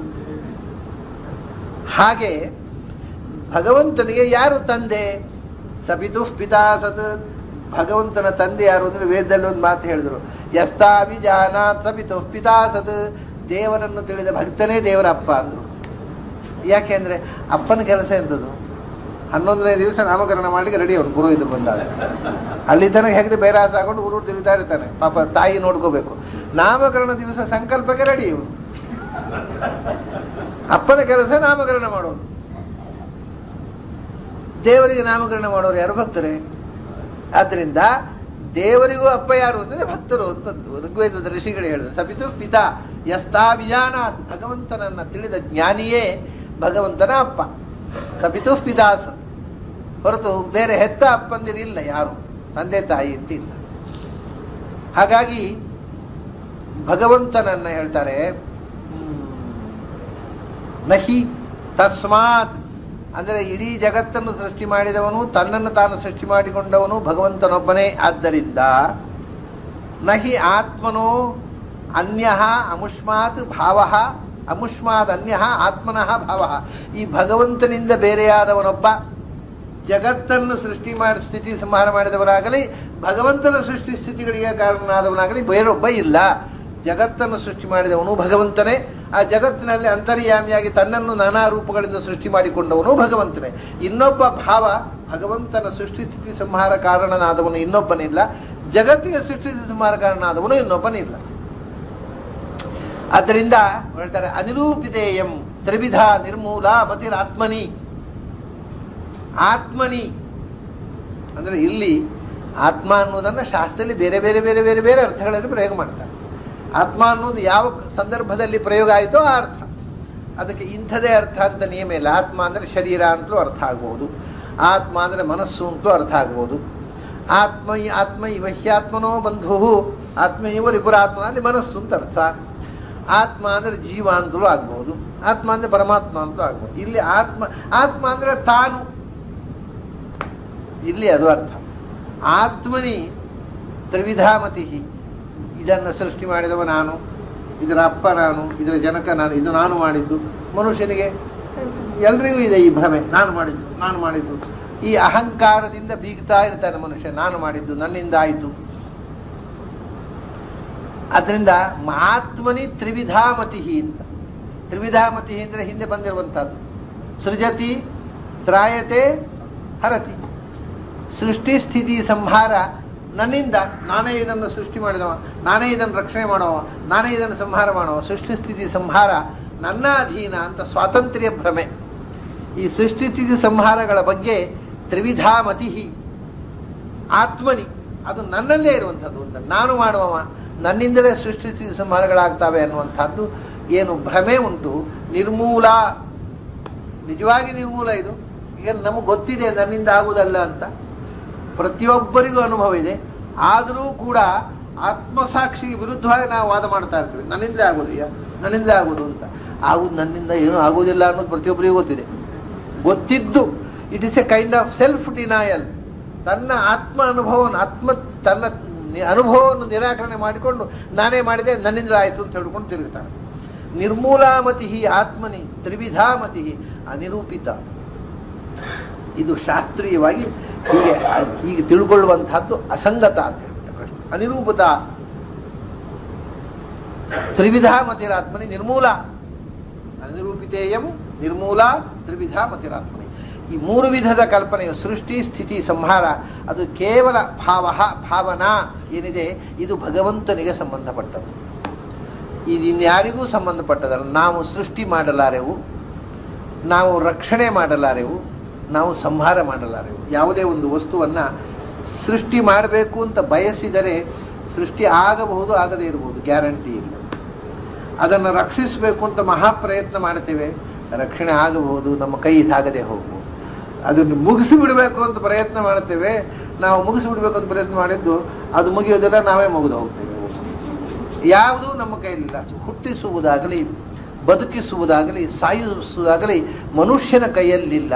ಇದು ಅನಿರೂಪಿತೇಯಂ ನಿರ್ಮೂಲ ತ್ರಿವಿಧಾಮತಿರಾತ್ಮನಿ. ನನ್ನಿಂದ ಅಂತ ಏನು ಮನುಷ್ಯ ಭ್ರಮಿಸಿದ್ದಾನೆ, ಇದು ಮೂರು ನಿನ್ನಿಂದ ಅಲ್ಲಪ್ಪ ನನ್ನಿಂದ ಅಂತಾನೆ ಕೃಷ್ಣ. ನಿಮ್ಮ ಭ್ರಮೆ ಅದು. ಸೃಷ್ಟಿ ಸ್ಥಿತಿ ಸಂಹಾರ ಪೂರ್ಣ ಪ್ರಮಾಣದಲ್ಲಿ ಭಗವಂತನಿಂದ ಆಗತಕ್ಕ, ಅವನಿಂದ ಬಿಟ್ಟು ಇನ್ನೊಬ್ಬ ಸೃಷ್ಟಿ ಸ್ಥಿತಿ ಸಂಹಾರ ಜಗತ್ತಿಗೆ ಮಾಡುವವನು ಇಲ್ಲ, ತನ್ನ ಸೃಷ್ಟಿ ಸ್ಥಿತಿ ಸಂಹಾರ ಮಾಡಿಕೊಳ್ಳುವನು. ಮತ್ತೆ ಜಗತ್ತಿಗೆ ಒಂದು, ಮತ್ತೆ ಭಗವಂತನ ವಿಷಯದಲ್ಲಿ ತ್ರಿವಿಧಾಮತಿ, ಇದು ಬೇರೆ ಬೇರೆ ಆತ್ಮನಿ ಅಂತಂದ್ರೆ ತಾನು ಅಂತ ಹೇಳಿದ್ದಾನೆ. ಇನ್ನೊಂದು ಅರ್ಥ ಆತ್ಮನಿ ಪರಮಾತ್ಮನಿ ತ್ರಿವಿಧಾಮತಿ. ಭಗವಂತನೂ ಹುಟ್ಟುತ್ತಾನೆ, ಭಗವಂತನಿಗೂ ಸೃಷ್ಟಿ ಇದೆ ಅಂತ ತಿಳ್ಕೊಳ್ಳೋದು ಪ್ರಶ್ನೆ ಹೇಳಿದಲ್ಲ. ಅದನ್ನ ಹೇಳ್ತಾನೆ ನಿರ್ಮೂಲಾಮತಿ. ಭಗವಂತ ಹುಟ್ಟುತ್ತಾನೆ ಅಂತ ತಿಳ್ಕೊಳ್ಳೋದೇ ಅಬದ್ಧ. ತಿಳ್ಕೊಂಡ್ರೆ ಅವನು ಭಗವಂತನೇ ಆಗುವುದಿಲ್ಲ. ಯಾಕೆಂದರೆ ಹುಟ್ಟುವುದು, ಬೆಳೆಯೋದು, ಸಾಯುವುದು ಅಂದ್ರೆ ಏನು ಹೇಳ್ತಾರೆ. ಇದಂ ಗುಣಮಯಂ ವಿದ್ಧಿ ತ್ರಿವಿಧಂ ಮಾಯಯಾಕೃತಂ. ಇದಂ ಗುಣಮಯಂ ವಿದ್ಧಿ ತ್ರಿವಿಧಂ. ಈ ಮೂರು ಸ್ಥಿತಿ ಉಂಟಲ್ಲ, ತ್ರಿವಿಧಂ, ಹುಟ್ಟು, ಇರವು, ಸಾವು, ಜನ್ಮ, ಸ್ಥಿತಿ, ಸಂಯಮ. ಇದು ಗುಣಮಯಂ. ಇದು ಗುಣದಿಂದ ನಿರ್ಮಾಣ, ತ್ರಿಗುಣಗಳಿಂದ ಆಗತಕ್ಕಂಥ ಸೃಷ್ಟಿ ಸಂಹಾರಗಳು. ಯಾರು ಗುಣಬದ್ಧರೋ ಅವರಿಗೆ ಮಾತ್ರ ಆಗುವಂತಹದ್ದು. ಸತ್ವ ರಜಸ್ತಮೋ ಗುಣಗಳಿಂದ ಸೃಷ್ಟಿ ಸಂಹಾರಗಳಾಗೋದು. ತ್ರಿಗುಣಾತೀತ ವಿಧಾರಕ ಪರಿತೋ ದೇಹಿ ಸುಭಕ್ತಿಂ. ಗುಣಾತೀತರಾದ ಭಗವಂತನನ್ನು ಹುಟ್ಟುವುದಂದ್ರೆ ಏನು? ಹುಟ್ಟಬೇಕಾಗಿದ್ರೆ ರಜೋಗುಣ ಬೇಕು. ಇರಬೇಕು ಅಂದ್ರೆ ಸತ್ವಗುಣ ಇರವು. ಅಂದ್ರೆ ಇರವು ಅಂದ್ರೆ ಎಂದೆಂದೂ ಇರವಲ್ಲ, ಹುಟ್ಟಿ ಸಾಯೋ ತನಕ ಇರೋದು. ಈಗ ಎಚ್ಚರ ಆಗೋದು ಅಂತ ಹೇಳಿದ ಹಾಗೆ, ಎಚ್ಚರ ದೇವರಿಗೆ ಎಚ್ಚರ ಆಗುವುದಿಲ್ಲ ದೇವರು, ಯಾಕೆಂದ್ರೆ ನಿದ್ರೆ ಬಂದರೆ ಎಚ್ಚರ ಆಗೋದಲ್ಲ. ಆದರೆ ಎಚ್ಚರ ಆಗೋದಿಲ್ಲ, ಆದರೆ ಎಚ್ಚರ ಇರ್ತಾನೆ ಯಾವಾಗಲೂ. ಅದು ಬೇರೆ. ದೇವರು ಎಚ್ಚರ ಆಗುವುದಿಲ್ಲ, ಅದು ಎಚ್ಚರ ಆಗೋದು. ಯಾಕಂದ್ರೆ ಎಚ್ಚರ ಆಗ್ಬೇಕಂದ್ರೆ ನಿದ್ರೆ ಬರಬೇಕಲ್ಲ. ಹಾಗೆ ಇರುವುದು ಅಂದ್ರೆ ಇರಬೇಕಾದ್ರೆ ಹುಟ್ಟಬೇಕಲ್ಲ, ಸಾಯೋ ತನಕ ಇರೋದು. ಆ ಇರವು ಅಂತಂದ್ರೆ ಸೃಷ್ಟಿ ಮತ್ತು ಸಂಹಾರಗಳ ಮಧ್ಯಭಾಗದ ಸ್ಥಿತಿ, ಅದು ದೇವರಿಗಿಲ್ಲ. ಯಾಕೆಂದ್ರೆ ಹುಟ್ಟು ಸಂಹಾರ ಇಲ್ಲ. ಅದರಿಂದ ಇರವು ಅಂತನ್ನುವಂಥದ್ದು ನೀವು ಹುಟ್ಟಿ ಬದುಕುವುದು ಹುಟ್ಟಿ ಸಾಯೋ ತನಕ ಬದುಕುವುದಕ್ಕೆ ಸ್ಥಿತಿ ಅಂತ ಹೇಳ್ತೇವಲ್ಲ, ಅದು ಭಗವಂತನಿಗೆ ಅನ್ವಯ ಮಾಡಲಿ ಬರ್ತದೆ. ಯಾಕಂದ್ರೆ ಯಾವಾಗಲೂ ಇರುವವ, ಆಮೇಲೆ ನಾಶವೂ ಇಲ್ಲ. ಅದರಿಂದ ಈ ತ್ರಿವಿಧಂ ಗುಣಮಯಂ, ಹುಟ್ಟುವುದು, ಇರುವುದು, ಸಾಯುವುದು ಅನ್ನುವುದು ಗುಣಮಯಂ, ಗುಣದಿಂದ ನಿರ್ಮಿತವಾಗಿರತಕ್ಕಂಥದ್ದು, ಗುಣಪ್ರಧಾನವಾಗಿರತಕ್ಕಂಥದ್ದು. ಸತ್ವ ರಜಸ್ತಮೋ ಗುಣಗಳಿಂದ ತೀರ್ಮಾನ ಆಗುವಂಥದ್ದು. ಸತ್ವಗುಣದಿಂದ ಇರವು, ರಜೋಗುಣದಿಂದ ಹುಟ್ಟು, ತಮೋಗುಣದಿಂದ ಸಾವು. ಭಗವಂತ ತ್ರಿಗುಣಾತೀತ, ತ್ರೈಗುಣ್ಯವರ್ಜಿತಮಜಂ ವಿಭುಮಾದ್ಯಮೀಶಂ ಒಂದೇ ಭವಘ್ನಂ ಅಮರಾಸುರ ಸಿದ್ಧವಂದ್ಯಂ. ತ್ರೈಗುಣ್ಯವರ್ಜಿತನಾದ ಭಗವಂತನಲ್ಲಿ ಈ ಗುಣಮಯವಾಗಿರತಕ್ಕಂಥ ಹುಟ್ಟು, ತ್ರಿವಿಧವಾದ ಹುಟ್ಟು ಸಾವು ಇರುವನ್ನು ಹೇಗೆ ನೀವು ಕಲ್ಪನೆ ಮಾಡ್ತೀರಿ? ಅದರಿಂದ ಭಗವಂತ ತನ್ನನ್ನು ತಾನೇ ಹುಟ್ಟಿಸಿಕೊಳ್ತಾನೆ. ಆದರೆ ಅದು ಗುಣಮಯವಾದ ಹುಟ್ಟು ಸಾವಲ್ಲ. ನೀವು ತಿಳ್ಕೊಂಡಂಥ ನಾವು ಹುಟ್ಟಿದ ಹಾಗೆ, ನಾವು ಸತ್ತ ಹಾಗೆ ಅಲ್ಲ. ಇದಂ ಗುಣಮಯಂ ವಿದ್ಧಿ ತ್ರಿವಿಧಂ ಮಾಯೆಯ ಕೃತಂ. ಅದರಿಂದ ಪ್ರಕೃತಿ ನಿರ್ಮಿತವಾದ ತ್ರಿಗುಣಾತ್ಮಕವಾದ ಸೃಷ್ಟಿ ಅದು ಪ್ರಾಕೃತವಾದ ಪ್ರಪಂಚಕ್ಕೆ ಮಾತ್ರ ಅನ್ವಯವಾಗುವುದು ಹೊರತು ಅಪ್ರಾಕೃತನಾದ ಗುಣಾತೀತನಾದ ಭಗವಂತನಿಗೆ ಈ ಹುಟ್ಟು ಸಾವು ಇರವಿನ ತ್ರೈಗುಣ್ಯವನ್ನ ಅಪ್ಲೈ ಮಾಡಲಿಕ್ಕೆ ಬರುವುದಿಲ್ಲ. ಆಯಿತು, ಇದನ್ನೆಲ್ಲ ತಿಳ್ಕೋಬೇಕು. ತಿಳ್ಕೊಳ್ಳೋದಕ್ಕೆ ಬಹಳ ಸುಂದರವಾಗಿರತಕ್ಕಂಥ ಒಂದು ವಿಧಾನ ಹೇಳ್ತಾನೆ ಕೃಷ್ಣ. ಏನು ಅಂದರೆ, ತಿಳ್ಕೋಬೇಕಪ್ಪ, ವಿಷಯ ತಿಳ್ಕೋಬೇಕು. ಹೇಗೆ ತಿಳ್ಕೊಳ್ಳೋದು? ಪ್ರತ್ಯಕ್ಷೇಣಾನುಮಾನೇನ ನಿಗಮೇನಾತ್ಮ ಸಂವಿದ ಆದ್ಯಂತವತ್ ಅಸಜ್ಞಾತ್ವ ನಿಸ್ಸಂಗೋ ವಿಚರೇದಿಹ. ಬದುಕಬೇಕು. ಹೇಗೆ ಅಂದರೆ ನಿಸ್ಸಂಗ ವಿಚರೇದಿಹ, ಇಲ್ಲೇ ಓಡಾಡ್ತಾ ಇರಬೇಕು. ಸಂಸಾರ ಬಿಟ್ಟು ಓಡಿ ಹೋಗೋದಲ್ಲ, ಹಗ್ಗ ತಗೊಳ್ಳೋದಲ್ಲ, ಬದುಕಬೇಕು. ಇಹ ವಿಚಾರೇ. ಆದರೆ ಸಂಸಾರದಲ್ಲೇ ಓಡಾಡ್ತಾ ಇರಬೇಕು, ಅಂಟಿಸ್ಕೊಳ್ಬಾರ್ದು. ಹಾಗೆ ಬದುಕಬೇಕು, ಇಲ್ಲೇ ಬದುಕಬೇಕು, ಬೇರೆ ಉಪಾಯವೇ ಇಲ್ಲ. ಸಂಸಾರ ಬಿಟ್ಟು ಓಡಿ ಹೋಗ್ತೀನಿ, ಎಲ್ಲಿ ಹೋಗುದು? ಗಾಡಿಗೆ ಹೋದ್ರೂ ಸಂಸಾರ ಬಿಡೋಲ್ಲ. ಸಂಸಾರ ಬಿಟ್ಟು ಹೋಗ್ಲಿಕ್ಕೆ ಆಗೋದಿಲ್ಲ. ಮತ್ತೆ ಮನೆ ಬಿಟ್ಟು ಹೋಗ್ಬೋದು ಅಷ್ಟೇ, ಸಂಸಾರ ಬಿಟ್ಟು ಹೋಗ್ಲಿಕ್ಕೆ ಆಗೋದಿಲ್ಲ. ಮನೆ ಬಿಟ್ಟು ಹೋದ್ರೆ ಸಂಸಾರ ತಲೆ ಒಳಗೆ ಬಂದು ಕೂತಿರುತ್ತಲ್ಲ. ಸಂಸಾರ ಇರುವುದು ತಲೆಯೊಳಗೆ, ಮನೆಯಲ್ಲೇ ಅಲ್ಲ. ಅದರಿಂದ ಮನೆ ಬಿಟ್ಟು ಓಡಿ ಹೋಗ್ಬೋದು, ಎಲ್ರಿಗೂ ಟೊಪ್ಪಿ ಹಾಕಿ ಊರು ಬಿಟ್ಟು ಓಡಿ ಹೋಗ್ಬೋದು. ಎಲ್ಲಿ ಹೋಗುದು? ಎಲ್ಲಾರು ಒಂದು ಕಡೆ ಹೋಗ್ಬೇಕಲ್ಲ. ಹೋಗಿ ಎಲ್ಲಿ ಹೋಗೋದು? ಕಡೆ ಎಲ್ಲಿ ಹೋಗೋದು ಅಂದರೆ ಎಲ್ಲ ಕಾಡಿಗೆ ಹೋಗಿ ಕೂತ್ಕೊಳ್ಳೋದು, ಅಥವಾ ಇನ್ಯಾವುದೋ ಒಂದು ಊರಿಗೆ, ಇನ್ಯಾವುದೋ ಒಂದು ದೇಶಕ್ಕೆ, ಇಲ್ಲ ಕಾಡಿನೆಲ್ಲ ಹೋಗಿ ಕೂತ. ಕಾಡಿನೆಲ್ಲ ಕೂತು ಅಲ್ಲಿ ದೊಡ್ಡ ಸಂಸಾರ. ನಾನು ಓಡಿ ಬಂದೆ, ಅವ್ರು ನಮ್ಮ ಸಾಲಗಾರರು ಏನು ಮಾಡ್ತಾ ಇದ್ದಾರೋ, ಪ್ರಾಯ ಹುಡುಕ್ತಾ ಇರ್ಬೋದು, ಅವರಿಗೆ ಟೊಪ್ಪಿ ಹಾಕಿ ಬಂದು ಬಿದ್ದೆ. ಮದುವೆ ಸಂಸಾರ ಒಳಗಿಂದ ಅದೇ ಕೆಲಸ ಆಗ್ತಾ ಇರೋದು. ಆಮೇಲೆ ನನ್ನ ಹೆಂಡತಿ ಮಕ್ಕಳೆಲ್ಲ ನಾನು ಭಾರಿ ಕಾಟ ಕೊಡ್ತಾ ಇದ್ರು. ಅದಾಗಬೇಕು. ಈಗ ಒದ್ದಾಡ್ತಾ ಹುಡುಕ್ತಾ ಇದ್ದಾರೆ, ಹುಡುಕ್ಲಿ, ನಾನು ಸಿಗಬಾರ್ದು. ಇದೇ ಯೋಜನೆಗಳೆಲ್ಲ ಬರೀ ಸಂಸಾರ. ಕಾಡಿ ಹೋದ್ರೆ ಇನ್ನೊಂದು ಸಂಸಾರ. ಆಯಿತು, ಬೇಡ ಸಂಸಾರ ಬೇಡ ಅಂತ ಹಗ್ಗ ತಗೊಂಡು ಬಾವಿಗೆ ಹಾರಿದ. ಹಗ್ಗ ತಗೊಂಡ, ಅವನು ಎಲ್ಲಿ ಹೋಗುತ್ತೆ? ಅವನೊಟ್ಟಿಗೆ ಸಂಸಾರ ಹೋಯ್ತು. ಪರಲೋಕಕ್ಕೆ ಹೋಗುವಾಗಲೂ ಅವನೊಟ್ಟಿಗೆ ಇದೆ. ಅದು ಪುನಃ ತಾಯಿ ಹೊಟ್ಟೆಗೆ ಬಂದು ಸೇರೋದಲ್ವ? ಯಾಕೆ ಹಗ್ಗ ತಗೊಂಡದ್ದು? ಈ ಮತ್ತೆ ಇಲ್ಲಿ ಹುಟ್ಟಿ ಈ ರಗಳೆ ಬೇಡ ಅಂತಲ್ವಾ? ಹುಟ್ಟಿ ರಗಳೆ ಬೇಡ ಅಂತ ಸಾಯಬಾರ್ದು. ಯಾಕಂದ್ರೆ ಸತ್ತರೆ ಹುಟ್ಟೆ ಹುಟ್ಟಬೇಕು. ಸತ್ತ ಎಲ್ಲಿ ಬಂದ? ತಾಯಿ ಹೊಟ್ಟೆ ಒಳಗೆ ಬಂದ. ಸೊ ಮತ್ತೆ ದೊಡ್ಡ ಸಂಸಾರಕ್ಕೆ ಬಂದಲ್ಲ, ಪುನಃ ಅಲ್ಲಿಗೆ ಬಂದು ಸೇರೋದು. ಚಕ್ರ ಭ್ರಮಣ. ಅದರಿಂದ ಹೇಳ್ತಾನೆ ಕೃಷ್ಣ, ಇದನ್ನ ಬಿಡುಗಡೆ ಆಗುವುದಿಲ್ಲ. ಇದರಿಂದ ಬಿಡಿಸಿಕೊಳ್ಳುವ ವಿಧಾನ ಏನು ಅಂದ್ರೆ ಓಡಿ ಹೋಗುವುದಲ್ಲ, ಮತ್ತೆ ಇದರಲ್ಲೇ ಇರಬೇಕು. ಇಹ ವಿಚರೇತ್. ಇದು ಬಹಳ ತಮಾಷೆಯನ್ನು ಗೊತ್ತುಂಟು. ಇಹ ವಿಚರೇತ್ ಅಂತ, ಇಲ್ಲಿ ಅಂತ, ಇಲ್ಲಿ ಇದ್ರೆ ಎಲ್ಲಿ ಅಂತ. ಅದು ಕೃಷ್ಣ ಮಾತಾಡುವಾಗ ಹೇಗೆ ಗೆಸ್ಚರ್, ಇಹ ವಿಚರೇತ್ ಅಂತ ಹೇಳ್ಬೋದು, ಇಹ ವಿಚರೇತ್ ಅಂತ ಹೇಳ್ಬೋದು, ಎರಡೂ ಹೇಳುದು. ಇಹ ವಿಚರೇತ್ ಅಂದ್ರೆ ಭಗವಂತನಲ್ಲಿ ಸಂಚರಿಸು ಅಂತ ಅರ್ಥ. ಕೃಷ್ಣ ಹೇಳುವುದು ಅದು ಇಹ. ಇಹ ಅಂದ್ರೆ ಇಹ ಅಂತ ಹೀಗೆ ಹೇಳಿದ್ರೆ ಜಗತ್ನಲ್ಲಿ ಅಂಟಿಸಿಕೊಳ್ಳದೆ ಬದುಕು. ಹೇಗೆ ಬದುಕುದು ಅಂದ್ರೆ ಇಹ, ನನ್ನಲ್ಲಿ ಅಂಟಿಸಿಕೋ ನಿನ್ನ ಮನಸ್ಸನ್ನ, ಜಗತ್ತಿನಿಂದ ಕಳಿಸಿಕೋ. ಇಹ ಅಂದ್ರೆ ಎರಡು. ಕೃಷ್ಣ ಹೇಳುವಾಗ ಕೈ ಹೇಗೆ ಮಾಡಿದ್ರೆ ಹಾಗೆ. ಇಹ ಅಂದ್ರೆ ಪ್ರಪಂಚ, ಇಹ ಅಂದ್ರೆ ತಾನು, ಜಗತ್ತು, ಭಗವಂತ. ಅದರಿಂದ ಇಹ ವಿಚರೇತ್, ಪ್ರಪಂಚದಲ್ಲೇ ಇರಬೇಕು. ಹೇಗೆ? ನಿಸ್ಸಂಗ, ಅಂಟಿಸ್ಕೋಬಾರ್ದು. ಇದ್ದರೂ ಏನನ್ನು ಅಂಟಿಸ್ಕೋಬೇಡ. ತಾವರೆ ಎಸಳು ನೀರಿನಲ್ಲೇ ಇದ್ರು ಒಂದು ಹನಿ ನೀರು ಅಂಟಿಸ್ಕೊಳ್ಳೋದಿಲ್ಲ. ಹಾಕಿದ್ರು ಸರ್ವ ಜಾರಿ ಹೋಗುತ್ತೆ. ಹೌದಾ? ಹಾಗೆ ಇರು. Learn from the petals of lotus. ತಾವರೆ ಎಲೆಯನ್ನು ನೋಡಿ ಕಲಿ, ಹಂಗೆ ಇರು, ಅಂಟಿಸ್ಕೋಬೇಡ. ಸಮಸ್ಯೆ ಏನು ಅಂದ್ರೆ ಇರುವುದರಿಂದ ಸಮಸ್ಯೆ ಆದ್ದಲ್ಲ, ಅಂಟಿಸಿಕೊಳ್ಳೋದ್ರಿಂದ ಸಮಸ್ಯೆ ಆದ. ಸೊ ಇರುವುದು ಸಮಸ್ಯೆ ಅಲ್ಲ, ಅಂಟಿರುವುದು ಸಮಸ್ಯೆ. ನೀವು ಅಂಟಿಸ್ಕೋಬೇಡ, ಇರು, ಆನಂದವಾಗಿರು, ಏನು ಪ್ರಾಬ್ಲಮ್ ಇಲ್ಲ. Life is not a problem, but attachment is the problem. ನೀನು ಜೀವನ ಸಮಸ್ಯೆಯೇ ಅಲ್ಲ, ಅದನ್ನು ನೀನು ಅಂಟಿಸಿಕೊಂಡ್ಯೋ, ಎಷ್ಟು ಹೆಚ್ಚು ಅಂಟಿಸಿಕೊಂಡ್ಯೋ ಅಷ್ಟು ದೊಡ್ಡ ಪ್ರಾಬ್ಲಮ್. ಅಂಟಿಸ್ಕೊಳ್ಳಿಲ್ಲ, ಏನು ಪ್ರಾಬ್ಲಮ್ ಇಲ್ಲ. ಇವಾಗ ಪುರಂದರದಾಸರಿಗೆ ಒಂದು ಕಥೆ ಇದೆ. ಪುರಂದರದಾಸರಿಗೆ ಒಬ್ಬ ಮಗ ಇದ್ದ. ಆ ಮಗ ಎಲ್ಲ ಮಕ್ಕಳಂತೆ, ಪ್ರಪಂಚದಲ್ಲಿರುವ ಎಲ್ಲ ಹುಡುಗರಂತೆ ಆ ಹುಡುಗನನ್ನು ಪ್ರೀತಿಸಿದ. ಒಂದು ದಿವಸ ಸತ್ತೋದಾಗ ಅಯ್ಯೋ ನನ್ನ ಮಗ ಸತ್ತ ಅಂತ ಕೂಗಲಿಲ್ಲ ಅವರು. ಕೂಡಲೇ ಒಂದು ಕವನ ಬರೋದು, ಗಿಳಿಯು ಪಂಜರದೊಳಿಲ್ಲ. ಪಂಜರದಲ್ಲಿ ಒಂದು ಗಿಳಿ ಸಾಕಿದ್ದೆ ಇತ್ತು, ಪಂಜರದೊಳಗೆ ಒಂದು ಗಿಳಿ ಇತ್ತು, ಅದು ಹೊರಟು ಹೋಯ್ತು ನಿನ್ನ ಹತ್ರ, ಪಂಜರ ಖಾಲಿ ಆಯಿತು. That's all. ಪಂಜರದಲ್ಲಿ ಇದ್ದಾಗ ಅದಕ್ಕೆ ಮೆಣಸಿನಕಾಯಿ ಹಾಕ್ತಾ ಇರಬೇಕಿತ್ತು, ಅದೊಂದರಗಡೆ ಹೋಯ್ತು ಅಷ್ಟೇ. ಇದ್ದಾಗ ಇತ್ತು ಸಂತೋಷ, ಇಲ್ಲ ಅದು ಸಂತೋಷ. ಈ ನಿರ್ಲಿಪ್ತತೆಯಿಂದ ಬದುಕುವವರಿಗೆ life is not a problem.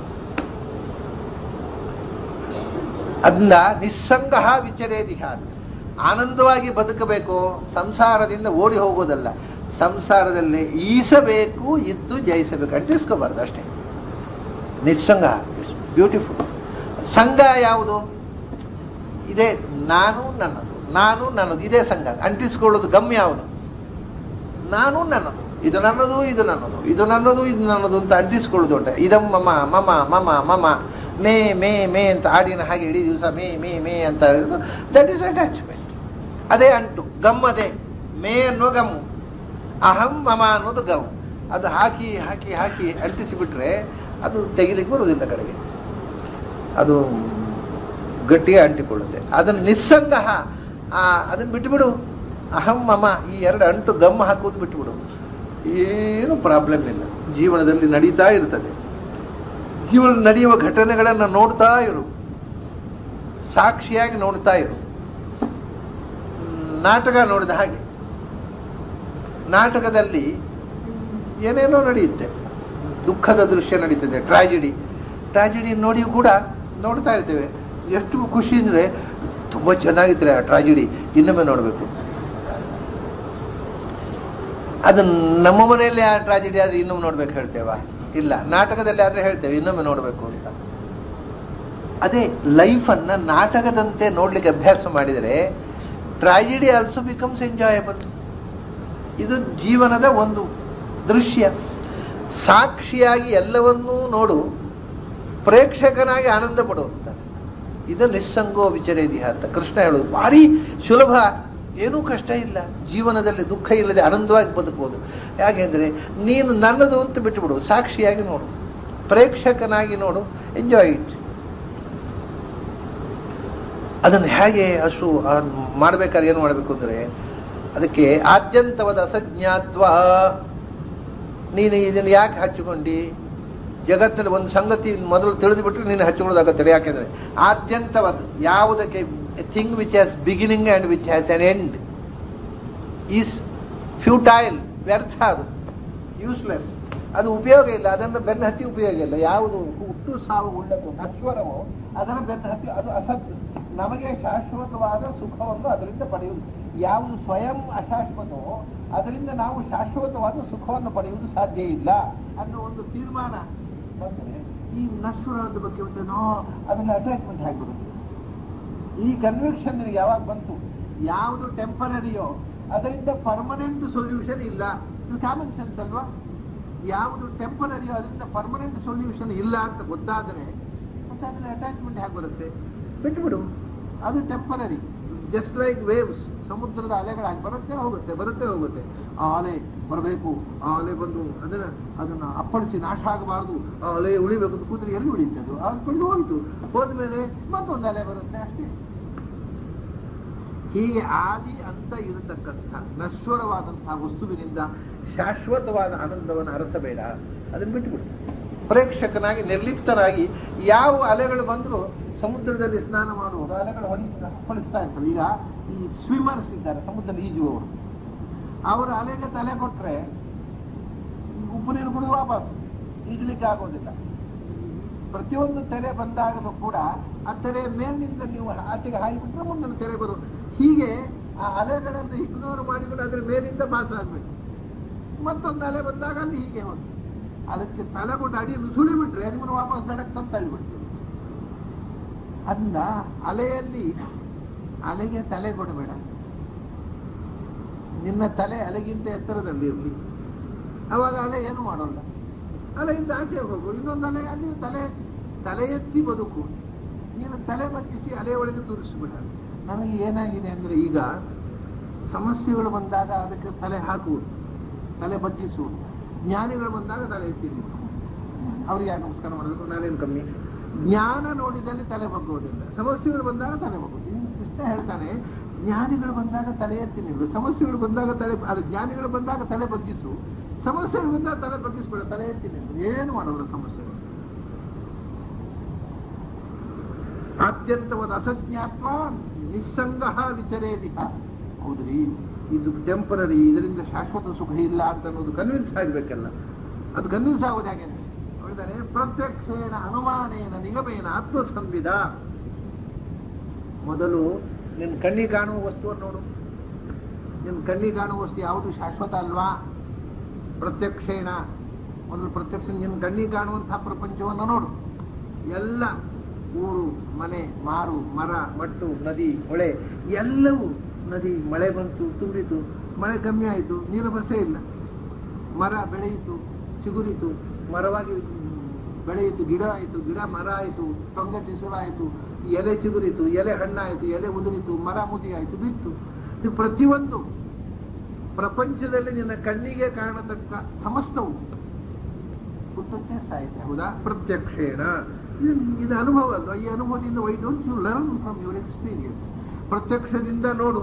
ಹೌದ್ರಿ, ನಮ್ಮ ಕಣ್ಣಿಗೆ ಕಾಣೋದೆಲ್ಲ ಹೌದು. ಕಣ್ಣಿಗೆ ಕಾಣೋದು ಅನಂತವಾದ ನಿತ್ಯವಾದ ಪರಮಾಣು ಸಾಯೋಲ್ಲ, ಆಮೇಲೆ ಆಕಾಶ ನಾಶವಾಗೋಲ್ಲ, ನಮ್ಮ ಕಣ್ಣಿಗೆ ಕಾಣದೇ ಇದ್ದದ್ದೆಲ್ಲ ಉಂಟಲ್ಲ. ಕೃಷ್ಣ ಹೇಳ್ತಾನೆ ಹಾಗೆ ಈ ಸ್ವರ್ಗ ನಾವು ಬಯಸುವುದು ಇದಲ್ಲ. ಸ್ವರ್ಗದಲ್ಲಿ ಅಪ್ಸರ ಸ್ತ್ರೀಯರು ಹೇಳ್ತಾನೆ ಅನುಮಾನೇನ. ಲಾಜಿಕ್ ಏನು ಅಂದ್ರೆ, ಈ ಭೂಮಿಯಲ್ಲಿ ಇರತಕ್ಕಂಥ ಹೆಂಗಸರು ಟೆಂಪರರಿ ಅಲ್ವಾ, ಪರ್ಮನೆಂಟ್ ಅಲ್ಲ. ಆದ್ರೆ ಸ್ವರ್ಗದಲ್ಲಿ ಇರತಕ್ಕ ಅಪ್ಸರ ಸ್ತ್ರೀಯರು ಪರ್ಮನೆಂಟ್ ಅಲ್ಲ ಅನ್ನೋದನ್ನ ಲಾಜಿಕ್ ನಿಂದ ತಿಳ್ಕೊಂಡು, ಇಟ್ ಇಸ್ ನಿಯರ್ ಲಾಜಿಕ್. ಈ ಭೂಮಿ ಹೇಗೆ ಟೆಂಪರರಿಯೋ ಅದೇ ಪ್ರತ್ಯಕ್ಷದಿಂದ ನೀನು ಸ್ವರ್ಗಕ್ಕೆ ಹೋದ್ರು ಅಲ್ಲಿ ಹೋದ್ರು ಟೆಂಪರರಿ. 4 ದಿವಸದ ಬಾಳು, ಅಲ್ಲಿ ಸುಖ ಆದ್ಮೇಲೆ ಕೆಳಗೆ ತಾಳ್ತಾರೆ, ಮತ್ತೆ ಇಲ್ಲಿಗೆ ಬರಬೇಕು. ಕ್ಷೀಣೆ ಪುಣ್ಯೇ ಮರ್ತ್ಯ ಲೋಕಂ ವಿಶಂತಿ ಅನುಮಾನೇನ. ನಿನಗೆ ಕಾಣುವ ಪ್ರಪಂಚ ಹೇಗೆ ಟೆಂಪರರಿಯೋ ಹಾಗೆ ಕಾಣದ ಪ್ರಪಂಚವು ಟೆಂಪರರಿ ಅಂತ ಲಾಜಿಕ್ನಿಂದ ತಿಳ್ಕೊ. ಪ್ರತ್ಯಕ್ಷದಿಂದ ನಮಗೆ ಕಾಣದ ಸಂಗತಿಯನ್ನು, ಕಾಣುವ ಸಂಗತಿಯ ದೃಷ್ಟಾಂತ ಹೀಗೆ ಎಲ್ಲವೂ ನಶ್ವರ ಅಂತ ತಿಳ್ಕೊಂಡ ಮೇಲೆ ಆಮೇಲೆ ಅಲ್ಲಿಗೆ ಮುಗಿಯುವುದಿಲ್ಲ. ನಿನಗೆ ನಿನ್ನ ಅನುಮಾನಕ್ಕೂ ಗೋಚರವಾಗದ. ಯಾಕಂದ್ರೆ ಅನುಮಾನ ಮಾಡಬೇಕಾಗಿದ್ದರೂ ಕೂಡ ನಮಗೆ ಅನುಭವ ಇರಬೇಕಲ್ಲ ಸ್ವಾಮಿ. ಅನುಭವ ಇಲ್ಲದೆ ಇದ್ದ ವಸ್ತುವಿನ ಅನುಮಾನ ಮಾಡಬೇಕು. ಈ ಲೋಕದಲ್ಲಿ ಎಲ್ಲ ಅನುಮಾನ ಮಾಡಬಹುದು. ಸ್ವರ್ಗ ಗಿರ್ಗ ಅನುಮಾನ ಮಾಡೋದು ಕಷ್ಟ, ಲೋಕದ ಅನುಮಾನ ಮಾಡಬಹುದು. ಲೋಕದಲ್ಲಿ ಕಾಣದ ವಸ್ತುವು ಕಾಣುವ ವಸ್ತುವಿನಂತೆ, ಕಾಣದ ವಸ್ತುವು ಕೂಡ ನಶ್ವರ. ಕಾಣುವ ವಸ್ತುವಿನ ಹಾಗೆ ಒಂದು ಅನುಭವದಿಂದ ನಮಗೆ ಎಂದೂ ಕಣ್ಣಿಗೆ ಕಾಣದ ಸಂಗತಿಯನ್ನ ನಮಗೆ ಅನುಮಾನ ಮಾಡೋದು ಹೇಗೆ ಅಂದ್ರೆ ನಿಗಮೇನ. ಅದಕ್ಕೆ ಶಾಸ್ತ್ರಗಳನ್ನು ಓದು, ವೇದಗಳಲ್ಲಿ ಋಷಿಗಳು ಏನು ಹೇಳಿದ್ದಾರೆ, ಎಲ್ಲವೂ ನಶ್ವರ ಅಂತ ಹೇಳಿದ್ದಾರೆ. ಪ್ರತ್ಯಕ್ಷದಿಂದ ತಿಳ್ಕೋ ನಶ್ವರತ್ವವನ್ನ, ಪ್ರತ್ಯಕ್ಷದಿಂದ ಕಾಣದ್ದನ್ನ ಅನುಮಾನದಿಂದ ತಿಳ್ಕೋ, ಅನುಮಾನಕ್ಕೂ ತಕ್ಕದ್ದನ್ನ ಶಾಸ್ತ್ರದಿಂದ ತಿಳ್ಕೋ. ಅವು ಎಲ್ಲವೂ ನಿನಗೆ ಹೇಳುವಂತಹದ್ದು ಇದು ಆದ್ಯಂತವತ್ತು, ಆದಿ ಅಂತವುಳ್ಳದ್ದು. ಅದು ಶಾಸ್ತ್ರದಿಂದ ತಿಳಿದು ಕೂಡಲೇ ಪೂರ್ತಿ ಆಗೋದಿಲ್ಲ. ಶಾಸ್ತ್ರ ಓದಿದರೆ ಶಾಸ್ತ್ರ ಓದಲಿಕ್ಕೆ ಮಾತ್ರ, ಪ್ರಾಕ್ಟಿಕಲ್ ಆಗಿ ಮಾಡಲಿಕ್ಕೆ ಆಗುವುದಿಲ್ಲ. ಅದೆಲ್ಲ ಶಾಸ್ತ್ರದಲ್ಲಿ ಬೇಕಾಷ್ಟು ಹೇಳ್ತಾರೆ ಅಂತ ನಾವು ಶಾಸ್ತ್ರ ಹೇಳೋದು ಶಾಸ್ತ್ರದ ಬೇಕಾಷ್ಟು ಹೇಳ್ತಾರೆ, ಅದೆಲ್ಲ ಮಾಡ್ಲಿಕ್ಕೆ ಆಗುತ್ತೆ. ಮತ್ತೆ ಯಾಕೆ ಹೇಳುದು? ಯಾಕೆ ಶಾಸ್ತ್ರ ಹೇಳೋರಂತೆ ಕನ್ಕ್ಲೂಷನ್ ಏನು ಅಂದ್ರೆ, ನನಗೊಬ್ಬ ಹುಡುಗ ರಾಯಚೂರಿನಲ್ಲಿ ಒಬ್ಬ ಹುಡುಗ ಒಂದು ಪತ್ರ ಬರೆದಿದ್ದ. ಏನು ಅಂದ್ರೆ, ನಾನು ಆಸ್ತಿಕನಾಗಿದ್ದೆ, ನಮ್ಮ ಮನೆಗೆ ನಮ್ಮ ಅಪ್ಪ ಅನೇಕ ಜನ ವಿದ್ವಾಂಸರನ್ನು ಕರೆಸಿ ಪುರಾಣ ಹೇಳಿಸ್ತಿದ್ರು. ಪುರಾಣ ಕೇಳಿದ್ಮೇಲೆ ನಾಸ್ತಿಕನಾದೆ. ಇದೇನು ಕಥೆ? ಆಸ್ತಿಕನಾಗಿದ್ದವ ಪುರಾಣಿಗೆ ಅವನ್ನೆಲ್ಲ ಪಂಡಿತರು ಬಂದು ಪುರಾಣ ಹೇಳಲಿಕ್ಕೆ ಶುರು ಮಾಡಿದ್ರು. ಅದನ್ನು ಕೇಳಿದ್ಮೇಲೆ ನಾನು ನಾಸ್ತಿಕನಾದೆ. ಯಾಕಪ್ಪ? ಯಾಕೆ ಅಂದ್ರೆ ನಮ್ಮಲ್ಲಿ ಪುರಾಣ ಹೇಳಿಕ್ ಪಂಡಿತರು ಬರ್ತಿದ್ರು, ಅವ್ರು ಪುರಾಣ ಹೇಳಿದ ತಕ್ಷಣ ನೇರ ಹೋಗೋದು ಅಡಿಗೆ ಇಟ್ಕೊಂಡು, ಇವತ್ತು ಏನ್ ಮಾಡಿದ್ದೀರಿ, ಇವತ್ತು ಸ್ವೀಟ್, ಅಯ್ಯೋ ಗ್ರಹಚಾರ, ಇಷ್ಟು ಪುರಾಣ ಹೇಳಿ ಕಡೆಗೆ ಅವ್ರು ಕೂಡಲೇ ಅಡಿಗೆ ಕೋಣೆ, ಮಧ್ಯಾಹ್ನ ಪರಿಷ್ಕಾರ ಭೋಜನ, ಅದಕ್ಕೆ ಐಟಮ್ ಏನು, ಇವತ್ತು ಸ್ವೀಟ್ ಏನು ಮಾಡಿದ್ದೀರಿ, ಪದಾರ್ಥ ಏನು ಮಾಡಿದ್ದೀರಿ. ಇಷ್ಟೇ ಆದರೆ ಪುರಾಣ ಕೇಳಿ ಆಗುವುದಾದರೆ ನಮಗೆ ಪುರಾಣ ಬೇಡ ಅಂತ ಖಂಡಿತನಿಗೆ ಆ ಹುಡುಗನಿಗೆ ಸಹಜವಾಗಿ ಕಂಡ. ಮುಂಬೈಯಲ್ಲಿ ಒಬ್ಬ ಹುಡುಗ ಬಂದ, ಯಾಕಂದ್ರೆ ನಾನು ಉಪನಯನ ಆದ್ಮೇಲೆ ಜಪ ಗಿಪ ಚೆನ್ನಾಗಿ ಮಾಡ್ತಿದ್ದೆ, ಈಗ ಜಪ ಮಾಡೋದು ಬಿಟ್ಟುಬಿಟ್ಟೆ. ಯಾಕೆ ನಮ್ಮ ಅಪ್ಪಯ್ಯ ಪೂಜೆ ಮಾಡೋದು ಅಂದ್ಮೇಲೆ ಬಿಟ್ಟುಬಿಟ್ಟೆ. ಅರೆ ಪೂಜೆ ಮಾಡೋದನ್ನು ನೋಡಿ ಹಿಡಿಬೇಕಿತ್ತು ಬಿಟ್ಟು. ಯಾಕೆ ಅಲ್ಲ, ನಮ್ಮ ಅಪ್ಪಯ್ಯನಿಗೆ ಪೂಜೆ ಮಾಡಿ ಹೊರಗೆ ಬರುವುದಷ್ಟೇ ನಮಗೆ ನೆಮ್ಮದಿ. ಹೊರ ಬಂದ ತಕ್ಷಣ ಬೈಯೋದು ಅಂದ್ರೆ ಬೈಯೋದು. ಅದು ಯಾಕೆ ಪೂಜೆ ಮಾಡುವ ಹೂ ಇರಲಿಲ್ಲ, ಇಲ್ಲಿ ಯಾಕೆ ಶುದ್ಧ ಮಾಡಲಿಲ್ಲ, ಅಲ್ಲಿ ಯಾಕೆ ನೈವೇದ್ಯಕ್ಕೆ ಬೇಗ ತಡ ಮಾಡಿದ್ದು, ಒಂದು ಬೈತಾರೆ. ಇಷ್ಟು ಜಪ ಪೂಜೆ ಮಾಡಿಯೂ ಕೋಪ ತಕ್ಕುವುದಿಲ್ಲ, ಆದರೆ ಯಾಕೆ ಮಾಡೋದು ಬಿಟ್ಟುಬಿಟ್ಟೆ ನಾನು.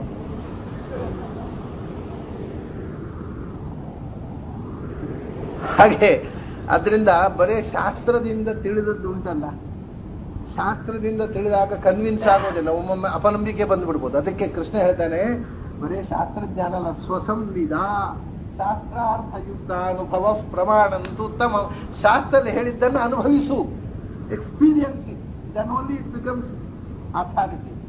ಬರೇ ಶಾಸ್ತ್ರ ಅದು ಕೊಟೇಶನ್, ಅದು ನಿನ್ನ ಪಾಲಿಗೆ ಏನಲ್ಲ, ಕೊಟೇಶನ್ ಅಷ್ಟೇ. ನೀನದನ್ನು ಅನುಭವಿಸು. ನಿನ್ನ ಸ್ವಸಂವಿದ್, ನಿನ್ನ ಆತ್ಮಸಾಕ್ಷಿ ಏನು ಹೇಳುತ್ತೆ, ಆತ್ಮಸಾಕ್ಷಿ ಅನ್ನೋದು ಕೊನೆಯ ಪ್ರಮಾಣ. ಆತ್ಮಸಾಕ್ಷಿಯಿಂದ ಅದನ್ನು ಅನುಭವಿಸಿ ನೋಡು. ಶಾಸ್ತ್ರದಲ್ಲಿ ಮೊದಲು ಪ್ರತ್ಯಕ್ಷ, ಆಮೇಲೆ ಅನುಮಾನ, ಆಮೇಲೆ ಶಾಸ್ತ್ರ, ಅದೆಲ್ಲವೂ ಅದನ್ನು ನಿನ್ನ ಅನುಭವವಾಗಿ ಪಾಠ ಬಂದು ನಿನ್ನಲ್ಲಿ ಸೇರಬೇಕು. ಅದರ ಎಕ್ಸ್ಪೀರಿಯನ್ಸ್ ಆಗಿ ಇಷ್ಟ ಆದಾಗ ನಿನಗೆ ಆಸಕ್ತಿ ಹೊರಟು ಹೋಗುತ್ತೆ. ಆವಾಗ ಆದ್ಯಂತವತ್ತು ಅಸಜ್ಞಾತ್ವ ಅಷ್ಟೇ ಅಲ್ಲ, ಒಂದು ಸಮಸ್ಯೆ ಉಂಟು. ಅದು ಎಲ್ಲವೂ ಆದ್ಯಂತವತ್ತು ಹೇಗೆ ರೀ, ಆಕಾಶಕ್ಕೆ ಆದ್ಯಂತ ಇಲ್ಲ, ಜೀವಕ್ಕೆ ಆದ್ಯಂತ ಇಲ್ಲ, ಲಕ್ಷ್ಮೀದೇವಿಗೆ ಬ್ರಹ್ಮಾದಿಗಳಿಗೆ ಆದ್ಯಂತ ಇಲ್ಲ, ಅದು ನಿತ್ಯ ಪದಾರ್ಥಗಳು ಸಾಕಷ್ಟು, ಕಾಲಕ್ಕೆ ಆದ್ಯಂತ ಇಲ್ಲ. ಅದರಿಂದ ಆದ್ಯಂತ ಎಲ್ಲವೂ ಆದ್ಯಂತವತ್ತು ತಿಳ್ಕೊಂಡು ಭಗವಂತನನ್ನು ಎಲ್ಲಿತ್ತರ ಬದುಕಬೇಕು ಅಂದ್ರೆ ಇಲ್ಲಿ ಆದ್ಯಂತ ಹೇಳಿದ್ರೆ ಸುಮಾರು ಸಂಗತಿ ಇಲ್ವಾ, ಎಲ್ಲಕ್ಕೂ ಆದ್ಯಂತ ಇದೆ ಅನ್ನುವಂಥದ್ದು. ಅದಕ್ಕೆ ನಿಗಮೇನ ಅಂತ, ಅದು ನಿನ್ನ ಲಾಜಿಕ್ಕಿಗೆ ಸಿಗುವಂತಹ ಸಂಗತಿ ಅಲ್ಲ. ಶಾಸ್ತ್ರ ಓದಿದರೆ ಎಲ್ಲಕ್ಕೂ ಸರ್ವಕಾರಣ, ಜನ್ಮಾದ್ಯ ಚೇತಃ ಅಂತ ಸರ್ವಕಾರಣತ್ವ, ಜೀವನಿಗೂ ಭಗವಂತ ಕಾರಣ. ಯಾಕೆಂದ್ರೆ ಅವರು ಎಲ್ಲವನ್ನೂ ಸೃಷ್ಟಿ ಮಾಡಿದವ, ಸರ್ವಸ್ರಷ್ಟ. ಹೇಗರಿ ಸೃಷ್ಟಿ ಮಾಡಿದ ಅಂದ್ರೆ, ಸೃಷ್ಟಿ ಅಂದ್ರೆ ಏನು, ಸೃಷ್ಟಿ ಅಂದ್ರೆ ಹುಟ್ಟುವುದು. ಹಾಗಾದ್ರೆ ಯಾವುದು ಹುಟ್ಟಲಿಲ್ಲ, ಹುಟ್ಟುವುದೇ ಸೃಷ್ಟಿ ಆದರೆ ಜೀವನೂ ಹುಟ್ಟಲಿಲ್ಲ. ಯಾಕೆಂದ್ರೆ ಜೀವ ಎಲ್ಲಿ ಹುಟ್ಟಿದ್ದಾನೆ, ಇದ್ದಲ್ಲ, ತಾಯಿ ಹೊಟ್ಟೆಯಲ್ಲಿ ಇದ್ದ. ಹುಟ್ಟುವುದು ಅಂದ್ರೆ ಇಲ್ಲದೆ ಇದ್ದದ್ದು ಹುಟ್ಟುವುದು, ಸ್ವರೂಪೋತ್ಪತ್ತಿ ಅಂತ ನೀವು ಅರ್ಥ ಮಾಡಿದರೆ ಯಾವುದು ಹುಟ್ಟಿದೆ, ಜೀವ ಹುಟ್ಟಿದಾನ, ಇಲ್ಲ. ಜೀವ ತಾಯಿ ಹೊಟ್ಟೆಯಲ್ಲಿದ್ದ, ಜೀವ ಸತ್ತಿದ್ದಾನ, ಇಲ್ಲ. ಮತ್ತೆ ದೇಹದಿಂದ ಹೊರಬಹುದಾದ್ರೆ, ಜೀವ ಎಲ್ಲಿ ಹೋಗಿ ಸತ್ತಲಿಲ್ಲ, ಸಾಯಲೇ ಇಲ್ಲ, ದೇಹದಿಂದ ಹೊರಗೋದ. ತಾಯಿ ಹೊಟ್ಟೆಯಲ್ಲಿ ಇದ್ದ, ಹೊರಗೆ ಬಂದ ಅಷ್ಟೇ. ಹುಟ್ಟುವುದು ಸಾಯುವುದೇನು ಅದಲ್ಲ. ಹುಟ್ಟುವುದು ಅಂದ್ರೆ ದೇಹದಲ್ಲಿ ಸೇರಿಕೊಳ್ಳುವುದು, ಸಾಯುವುದು ಅಂದ್ರೆ ದೇಹದಿಂದ ಹೊರಗೆ ಹೋಗುವುದು. ಅಂಥ ಒಂದು ಹುಟ್ಟು ಬೇರೆ ಸ್ವರೂಪದಿಂದ ಹುಟ್ಟಬೇಕಾಗಿಲ್ಲ. ಹಾಗಾದ್ರೆ ಹುಟ್ಟುವುದು ಅಂದ್ರೆ ನಾನಾ ಥರ ಇದೆ ಅಲ್ವಾ. ಅದಕ್ಕಾದ್ರೆ ಎಲ್ಲವೂ ಹುಟ್ಟುತ್ತೆ. ಯಾಕೆಂದ್ರೆ ಭಗವಂತನಿಂದ ನಾವು ಹುಟ್ಟುವುದು ಅಂದ್ರೆ, ಹಾಗಾದ್ರೆ ಜೀವ ಹುಟ್ಟಲಿಲ್ಲ, ಮತ್ತೇನಾಯ್ತು, ಜೀವಕ್ಕೆ ಶರೀರ ಬಂತು. ಹಾಗಾಗಿ ಇಲ್ಲದೇ ಇದ್ದದ್ದೇನೋ ಬರುವುದು ಹುಟ್ಟುವುದು ಅಂದ್ರೆ, ಅಷ್ಟೇ ಅಲ್ವಾ. ಜೀವ ಈ ಜಗತ್ತು ಇರಲಿಲ್ಲ, ಜಗತ್ತು ಸೃಷ್ಟಿ ಮಾಡಿ ಅದಕ್ಕೊಂದು ಅಭಿಮಾನ ಕೊಟ್ಟ ಚತುರ್ಮುಖನಿಗೆ, ಲಕ್ಷ್ಮಿಗೆ ಇಡೀ ಪ್ರಕೃತಿಯ ಅಭಿಮಾನ ಬಂತು. ಅದು ಅಭಿಮಾನ ಇಲ್ಲದೇ ಇದ್ದದ್ದು ಬಂತಲ್ಲ, ಅಷ್ಟೇ. ಹುಟ್ಟುವುದಂದ್ರೆ ಏನೋ ಇಲ್ಲದೇ ಇದ್ದದ್ದು ಬರುವುದು. ಹುಟ್ಟುಹಬ್ಬ ಅಂತ ಮಾಡ್ತಾರಲ್ಲ, ಹುಟ್ಟುಹಬ್ಬ ದಿವಸ ಒಂದು ಏನು ಅಂದ್ರೆ ಒಂದು ಹುಟ್ಟಬೇಕು ಅಂತ, ಹುಟ್ಟುಹಬ್ಬ ಪ್ರತಿ ಹುಟ್ಟುಹಬ್ಬ ದಿವಸ ಹುಟ್ಟಬೇಕು ಅಂತ ಆಸೆ ಜೀವನಿಗೆ. ಅದಕ್ಕೆ ಒಂದು ಹೊಸ ಅಂಗಿ ಹಾಕೊಳ್ಳೋದು, ಇಲ್ಲದೇ ಇದ್ದದ್ದು ಬಂತಲ್ಲ ಹೊಟ್ಟಿಗೆ. ಹಳೆ ಅಂಗಿದೆ ಹೊಸ ಅಂಗಿ ಹಾಕೊಂಡ್ಬಿಟ್ರೆ ಹೊಸ್ತು ಬಂತಲ್ಲ, ಒಂದು ಹೊಸ ಜನನ ಅಷ್ಟೇ. ಹೊಸ ಅಂಗಿ ದೇವರು ಕೊಟ್ಟ ಹೊಸ ಅಂಗಿ, ಇದು ಪ್ರತಿ ವರ್ಷ ನಾವೇ ಹಾಕಿಕೊಳ್ಳೋ ಹೊಸ ಅಂಗಿ ಅಷ್ಟೇ. ಹೊಸ ಅಂಗಿ ಹಾಕೊಂಡು ನಾನು ಹೊಸದಾಗಿ ಹುಟ್ಟಿದೆವು, ಇದು ಪುನರ್ಜನನ. ಏನು ಹೊಸದಾಗಿ ಬರುವುದಕ್ಕೆ ಎಲ್ಲ ಹುಟ್ಟುವುದು ಅಂತ ಹೆಸರು, ಅದು ಹೋಗುವುದೇ ಸಾವು. ಪ್ರತಿಯೊಂದಕ್ಕೂ ಭಗವಂತನಿಂದ ಒಂದು ವಿಶೇಷ ಪ್ರಾಪ್ತಿ ಇದೆ, ಅದನ್ನು ನೋಡಿ. ಅದರಿಂದ ಎಲ್ಲವೂ ಹುಟ್ಟುತ್ತೆ, ಎಲ್ಲವೂ ಸಾಯುತ್ತೆ. ಇದು ಯಾವುದರಿಂದ ಗೊತ್ತಾಗುತ್ತೆ, ನಿಗಮೇನ. ಶಾಸ್ತ್ರದಲ್ಲಿ ಹೇಳಿದ್ದಾರೆ, ಸರ್ವವೂ ಭಗವಂತನಿಂದ ಸೃಷ್ಟವಾದದ್ದು. ಭಗವಂತ ಸೃಷ್ಟವಾಗದೆ ನಿತ್ಯವೂ ಕೂಡ, ನಿತ್ಯವಾದ ವಸ್ತು ಕೂಡ ಜ್ಞೋಹದ ಏವ, ಜೀವನಿಗೂ ಸೃಷ್ಟಿ ಇದೆ. ಲಕ್ಷ್ಮೀದೇವಿಯೂ ಭಗವಂತನ ಸೃಷ್ಟಿ. ಮಮ ಯೋನಿಹಂ ಸ್ವ ಅಂತ ಸಮುದ್ರೇ, ನಾನು ಭಗವಂತನಿಂದ ಹುಟ್ಟಿದವಳು ಅಂತಾಳೆ. ಯಾಕೆಂದ್ರೆ ಒಂದು ಇಲ್ಲದೇ ಇದ್ದದ್ದು ಬರುವುದು, ಹುಟ್ಟುವುದು. ದೇಹವೇ ಇರ್ತಲ್ಲ, ಏನೋ ಒಂದು ಬಂತಪ್ಪ, ಬಂತು ಅಂದ್ರೆ ಹುಟ್ಟಿದ್ವು ಅಷ್ಟೇ. ಮತ್ತೆ ಇಲ್ಲದೆ ಹುಟ್ಟುವುದು ಅಂತ ಒಂದು ಇಲ್ಲವೇ ಇಲ್ಲ ಜಗತ್ತಲ್ಲಿ. ಇದೆಲ್ಲ ಶಾಸ್ತ್ರದಿಂದ ಗೊತ್ತಾಯ್ತು. ಹಾಗಾದ್ರೆ ಏನಾಯ್ತು? ಹುಟ್ಟುವುದು ಸಾಯುವುದು ಅಂದ್ರೆ ಪರಾಧೀನವಾಗಿ ಏನನ್ನೋ ಪಡೆಯುವುದು ಕಳ್ಕೊಳ್ಳುವುದು ಅಂತ ಅರ್ಥ. ಅದು ಇದ್ದದ್ದೆಲ್ಲವೂ ಭಗವಂತ ಒಬ್ಬನೇ ಪರಾಧೀನವಾಗಿ ಏನನ್ನೋ ಪಡೆಯುವುದು ಕಳ್ಕೊಳ್ಳುವುದು ಇಲ್ಲದೆ ಇದ್ದವ, ಅವನೊಬ್ಬನೇ ಹುಟ್ಟು ಸಾವು ಇಲ್ಲದವ. ಹಾಗಾಗಿ ಅದನ್ನ ನಿಸ್ಸಂಗ ವಿಚರೇತ್ ಇಹ. ಕೃಷ್ಣ ನಿಸ್ಸಂಗ, ಇದು ಎಲ್ಲವೂ ಹುಟ್ಟು ಸಾವು ಇರುವಂಥದ್ದು, ಇದು ಯಾವುದು ಶಾಶ್ವತ ಅಲ್ಲ, ಇದು ಯಾವುದು ಸ್ವತಂತ್ರ ಅಲ್ಲ. ಅದರಿಂದ ನಿಸ್ಸಂಗ ವಿಚರೇದಿ, ಸಂಘ ಕಳ್ಕೊಂಡು ಇದರಲ್ಲಿ ಯಾವುದನ್ನು ಅಂಟಿಸ್ಕೋಬೇಡ, ಹಾಗೆ ಇರು, ಸುತ್ತಾಡ್ತಾ ಇರು. ಅಲ್ಲ, ಅಂಟಿಸ್ಕೊಳ್ಳದೆ ಇದ್ರೆ ಮತ್ತೆ ಯಾವುದನ್ನು ಅಂಟಿಸು, ಅದನ್ನು ಬಿಟ್ಟು ಇನ್ನೇನೋ ಒಂದು ಬೇಕಲ್ಲ. ಯಾಕೆಂದ್ರೆ ನಮ್ದು ಬೌದ್ಧರ ಹಾಗೆ ವಿಪಶ್ಯನ ಅಲ್ಲ. ನಮ್ದು ವಿಪಶ್ಯನ ಅಂದ್ರೆ ಏನು ಅಂದ್ರೆ ಶೂನ್ಯ ಆಗಿಬಿಡೋದು, ಏನು ಇಲ್ಲ, blank. Vacate your mind, then what is achievement? To vacate your mind is the last stage ಅಷ್ಟೇ. ಮೈಂಡ್ ಅನ್ನು ಖಾಲಿ ಮಾಡುವುದೇ ಅಚೀವ್ಮೆಂಟ್. ಇಲ್ಲ ಸ್ವಾಮಿ, ನಮ್ಗೆ ಖಾಲಿ ಮಾಡುವುದಲ್ಲ, ಏನಾದ್ರು ತುಂಬಿಸ್ಕೋಬೇಕು. ಅದಕ್ಕೆ ವಿಚರೇದಿಹ. ಕೃಷ್ಣ ಅಂತ ಇಲ್ಲಿ ನನ್ನಲ್ಲಿ ನಿನ್ನ ಮನಸ್ಸನ್ನು ಕಳಿಸು, ಅದು ತುಂಬಿಸಿಕೋ. ಅದು ಅದೇ ನಿಸ್ಸಂಗತೆ. ಒಳ್ಳೆಯದರ ಸಂಘ ಮಾಡುವುದಕ್ಕೋಸ್ಕರ ಕೆಟ್ಟ ಸಂಘವನ್ನು ಬಿಡುವುದು ಹೊರತು ಸಂಘವನ್ನೇ ಬಿಡುವುದಲ್ಲ. ಸತ್ಸಂಗ ಭೂಷಣಂ ಸತಾಂ, ಸಜ್ಜನರ ಸಹವಾಸ ಅನ್ನೋದು ನಿಸ್ಸಂಗತ್ವಕ್ಕೆ ಭೂಷಣ ಅಂತ. ಆದ್ದರಿಂದ ನನ್ನಲ್ಲಿ ಮನಸ್ಸನ್ನು ನೆಲೆಗೊಳಿಸು, ಈ ಪ್ರಪಂಚದ ಇದನ್ನೇ ಬಿಟ್ಬಿಡು. ಹಾಗಾದರೆ ಪ್ರಪಂಚ ಅಪರದಂಡ ಆಯ್ತಲ್ವ? ಯಾಕೆ ಯಾತಕ ಉಪಜೀವನದ ಪ್ರಪಂಚ? ಅದನ್ನ ಅಂಟಿಸ್ಕೋಬಾರದು ಅಂತ ಹೇಳ್ತೀವಿ. ಅಂಟಿಸ್ಕೋಬಾರದ ಪ್ರಪಂಚವನ್ನು ಯಾಕೆ ಕೊಟ್ಟ? ಇದು ಒಳ್ಳೆ ಕಷ್ಟ ಆಯ್ತಲ್ಲ. ಪ್ರಪಂಚವನ್ನ ಕೊಡೋದು ನಮಗೆ, ಅಂಟಿಸ್ಕೋಬಾರದು ಹೇಳೋದು ಯಾಕೆ? ಅದನ್ನು ಪ್ರಪಂಚ ಕೊಡದೇ ಇರ್ತಿದ್ರೆ ನಾವು ಅಂಟಿಸ್ಕೊಳ್ತಾನೆ ಇರಲಿಲ್ಲ. ಅವನ ಪ್ರಪಂಚದಲ್ಲಿ ನಮ್ಮನ್ನು ಹಾಕುವುದು ಯಾಕೆ? ಅಂಟಿಸ್ಕೋಬೇಡ ಅಂತ ಹೇಳುದು ಯಾಕೆ? ಇದೆಲ್ಲ ಯಾಕಪ್ಪ ಉಪದ್ರ? ಪ್ರಪಂಚದಲ್ಲಿ ನಮ್ಮನ್ನು ಹುಟ್ಟಿಸದೇ ಇದ್ರೆ ರಗಳೇ ಇರಲಿಲ್ಲಲ್ಲ. ಅದು ಕೃಷ್ಣ ಹೇಳ್ತಾನೆ, ಭಾರಿ ಒಳ್ಳೆಯ ಕೆಲಸ ಅದು, ಬೇಕು ಪ್ರಪಂಚ, ಅದಕ್ಕೆ ಕೊಟ್ಟದ್ದು ಭಗವಂತ. ಆದ್ರೆ ಅಂಟಿಸ್ಕೋಬಾರದು. ಹೇಗೆ ಅಂದ್ರೆ ಶಾಲೆ ಹಾಗಪ್ಪ, ಶಾಲೆಯಲ್ಲಿ ಅಪ್ಪ ಒಂದು ಕ್ಲಾಸಿಗೆ ಸೇರಿಸ್ತಾನೆ, ಆ ಕ್ಲಾಸಲ್ಲಿ ಗಟ್ಟಿಯಾಗಿ ಅಂಟಿಸ್ಕೊಂಡ್ಬಿಟ್ರೆ ಇಲ್ಲಪ್ಪ, ಆ ಕ್ಲಾಸಿನಲ್ಲಿ ಬಿಟ್ಟು ಮುಂದಿನ ಕ್ಲಾಸಿಗೆ ಹೋಗ್ಲಿಕ್ಕೋಸ್ಕರ ಆ ಕ್ಲಾಸಿನಲ್ಲಿ ಇರೋದು.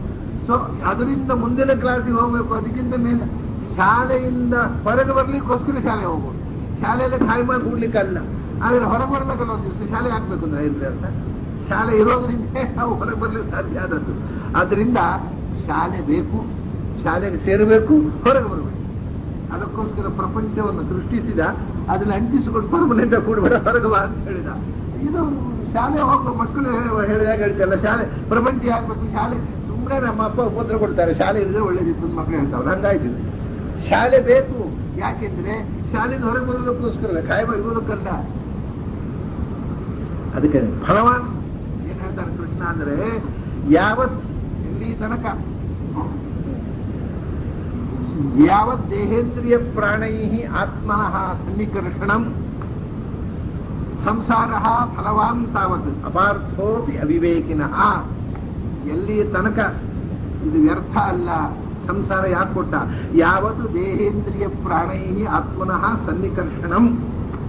ಈ ಸನ್ನಿಕರ್ಷ ಅಂದ್ರೆ ನಿಯರ್ನೆಸ್, ಸಂಪರ್ಕ, ಒಡನಾಟ, ಇದು ನಿರ್ಲಿಪ್ತವಾಗಿದ್ದು ಇದರ ಜೊತೆಗೆ ಇದ್ದಲ್ಲ. ಎಲ್ಲಿ ತನಕ ಇದರ ಜೊತೆಗೆ ಇರ್ತಾನೋ, ಯಾವುದಿದೆ ದೇಹ ಇಂದ್ರಿಯ ಪ್ರಾಣ. ಒಂದು ದೇಹ ಬಂತು, ನಿಜವಾಗಿ ಇದು ದಂಡ ಆದ್ರೂ ಬಂತು.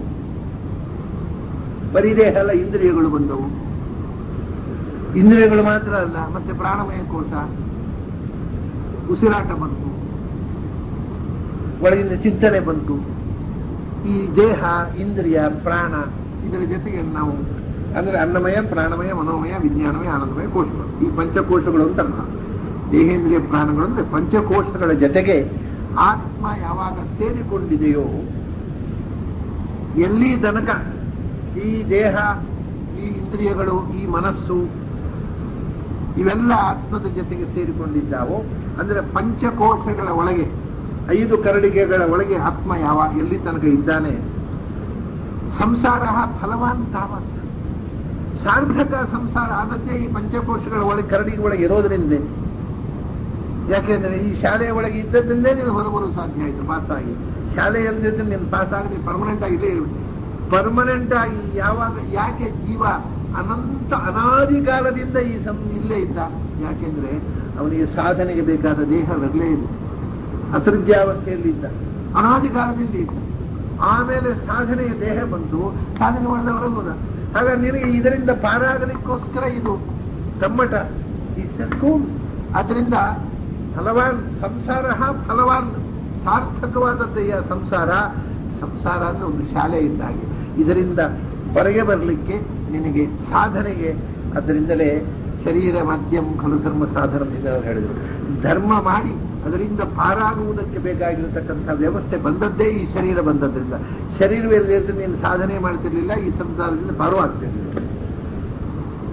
ಅಪಾರ್ಥೋಪಿ, ಸ್ವತಂತ್ರ ಅಲ್ಲ, ಅದು ಪರಾಧೀನ, ದಂಡ. ಅದು ಒಂದು ದಿವಸ ತೆಗೆದು ಬಿಸಾಡಬೇಕಾದ್ದು, ಅದನ್ನು ನಂಬಿಕೊಂಡಿದ್ದು. ಆದರೆ ಅದನ್ನು ತೆಗೆದು ಬಿಸಾಡಿ ನಾವು ಅದರಿಂದ ಸ್ವತಂತ್ರ ಆಗಲಿಕ್ಕೆ ಸಾಧ್ಯ ಆದದ್ದು ಅದರಿಂದ. ದೇಹವೇ ಇರದೇ ಇರ್ತಿದ್ರೆ ದೇಹದಿಂದ ಪಾರಾಗುವುದೇ ಸಾಧ್ಯ ಆಗ್ತಿದೆ. ಈ ಸ್ಥೂಲ ಶರೀರ ಬಂದದ್ದರಿಂದಲೇ ಲಿಂಗ ಶರೀರದಿಂದಲೂ ಕಳಿಸಿಕೊಂಡು ನಾವು ಕೇವಲ ಜ್ಞಾನಾನಂದ ಸ್ವರೂಪರಾಗುವುದು ಸಾಧ್ಯ ಆಯಿತು. ಅದರಿಂದ ಸಂಸಾರ ಫಲವಾನ್, ನಿನ್ನ ಎಲ್ಲ ಸಾಧನೆಯ ಎತ್ತರಕ್ಕೇರುವುದಕ್ಕೆ ಸಾರ್ಥಕವಾದಂತಹ ಬದುಕು ಸಂಸಾರ ಜೀವನ. ಅದು ವ್ಯರ್ಥ ಅಲ್ಲ. ಆದರೆ ಅದರಲ್ಲಿ ಅಂಟಿಕೊಂಡ್ರೆ ಕಷ್ಟ. ಆ ಕ್ಲಾಸಲ್ಲಿ ಕೂತವನು ಮುಂದಿನ ಕ್ಲಾಸಿಗೆ ಹೋಗಬಾರ್ದು, ನಮ್ಮಪ್ಪ ನನ್ನನ್ನು ಈ ಕ್ಲಾಸಿಗೆ ಸೇರಿಸಿದ್ದಾರೆ, ನಾನು ಅಪ್ಪನಿಗೆ ದ್ರೋಹ ಮಾಡಬಾರ್ದು, ಮುಂದಿನ ಕ್ಲಾಸಿಗೆ ಹೋಗಬಾರ್ದು ಅಂತಲ್ಲೇ ಕೂತ್ಬಿಟ್ರೆ ಅದು ತಪ್ಪಷ್ಟೆ. ಸಂಸಾರ ಫಲವಾನ್ ತಾವತ್ತು ಅಪಾರ್ಥೋಪಿ ಅವಿವೇಕಿನಃ. ಹೇಳಿದರೆ ಈ ಸಂಸಾರ ಅಪಾರ್ಥ, ಮತ್ತೆ ಮುಖ್ಯವಾಗಿ ಇದು ಸಾರ್ಥಕ, ಅಪಾರ್ಥ ಅಲ್ಲ. ಯಾರಿಗೆ ಅಪಾರ್ಥ ಅಂದ್ರೆ ಇದೇ ಸರ್ವಸ್ವ ಅಂತ ತಿಳ್ಕೊಂಡವರಿಗೆ ಇದು ಅಪಾರ್ಥ. ಅವಿವೇಕಿನಃ ಅಪಾರ್ಥ, ವಿವೇಕಿನಃ ಫಲವಾನ್ ಅಂದ್ರು. ಜ್ಞಾನಿಗೆ ಪರಮ ಸಾರ್ಥಕ ಈ ಸಂಸಾರ. ಯಾಕಂದ್ರೆ ಅವ್ನು ಎತ್ತರಕ್ಕೆ ಏರ್ಲಿಕ್ಕೆ ಇದೇ ಮಾಧ್ಯಮ, ಇದೇ ಬೆಟ್ಟರ್, ಮೇಲೆ ಹತ್ತಲಿಕ್ಕೆ ಇದೇ ಏಣಿ ಅವನಿಗೆ. ಇವನು ಇದೇ ಸರ್ವಸ್ವ ಅಂತ ತಿಳ್ಕೊಂಡವ ಆ ಏಣಿಯ ಮೇಲೆ ಹೋಗುದಿಲ್ಲ, ಮತ್ತೆ ಆ ಏಣಿಯಲ್ಲೇ ಮೆಟ್ಟಲ್ಲೇ ಕೂತ್ ಬಿಡ್ತಾನೆ. ಅವನಿಗೆ ಅಪಾರ್ಥ. ಏಣಿ ಇರುವುದು ಮೇಲೆ ಹತ್ತಲಿಕ್ಕೋಸ್ಕರ, ಏಣಿಯಲ್ಲೇ ಕೂತ್ ಬಿಟ್ರೆ ಏನು ಉಪಯೋಗ ಇಲ್ಲ, ಒಬ್ಬರಿಗೆ ಇದ್ದು ಉಪಯೋಗ ಇಲ್ಲ. ಯಾಕಂದ್ರೆ ಏಣಿಯಲ್ಲೇ ಮುಗಿದು ಹೋಯ್ತು, ಕೂತ್ಬಿಟ್ಟವ. ಇದೇನು? ಹಾಗಾಗಿ ಅವಿವೇಕಿನಃ ಅಪಾರ್ಥ, ವಿವೇಕಿನಃ ಫಲವಾನ್. ಇದು ಒಂದು ಅರ್ಥ. ಅಲ್ಲಿ ಹೇಳಿದ್ದೇನೆ, ವಿವೇಕಿನಃ, ಈ ವಿವೇಕ ಇಲ್ಲದೆ ಸಂಸಾರವೇ ಸರ್ವಸ್ವ ಅಂತ ತಿಳ್ಕೊಂಡು ಕೂತವನಿಗೆ ಅಪಾರ್ಥ. ಜ್ಞಾನಿಗೆ ಫಲವಾನ್, ಅವನು ಸಂಸಾರ ದಾಟ್ಲಿಕ್ಕೆ ಹೇಳಿ ಸಂಸಾರವೇ. ಹೀಗೆ ಅದನ್ನು ಅಪಾರ್ಥ, ವಸ್ತುತಃ ಅಪಾರ್ಥ. ಯಾತಕ ಉಪಯೋಗಗಳು ಒಂದು ದಿವಸ ಬಿಟ್ಟು ಹೋಗಬೇಕಾದ್ದು.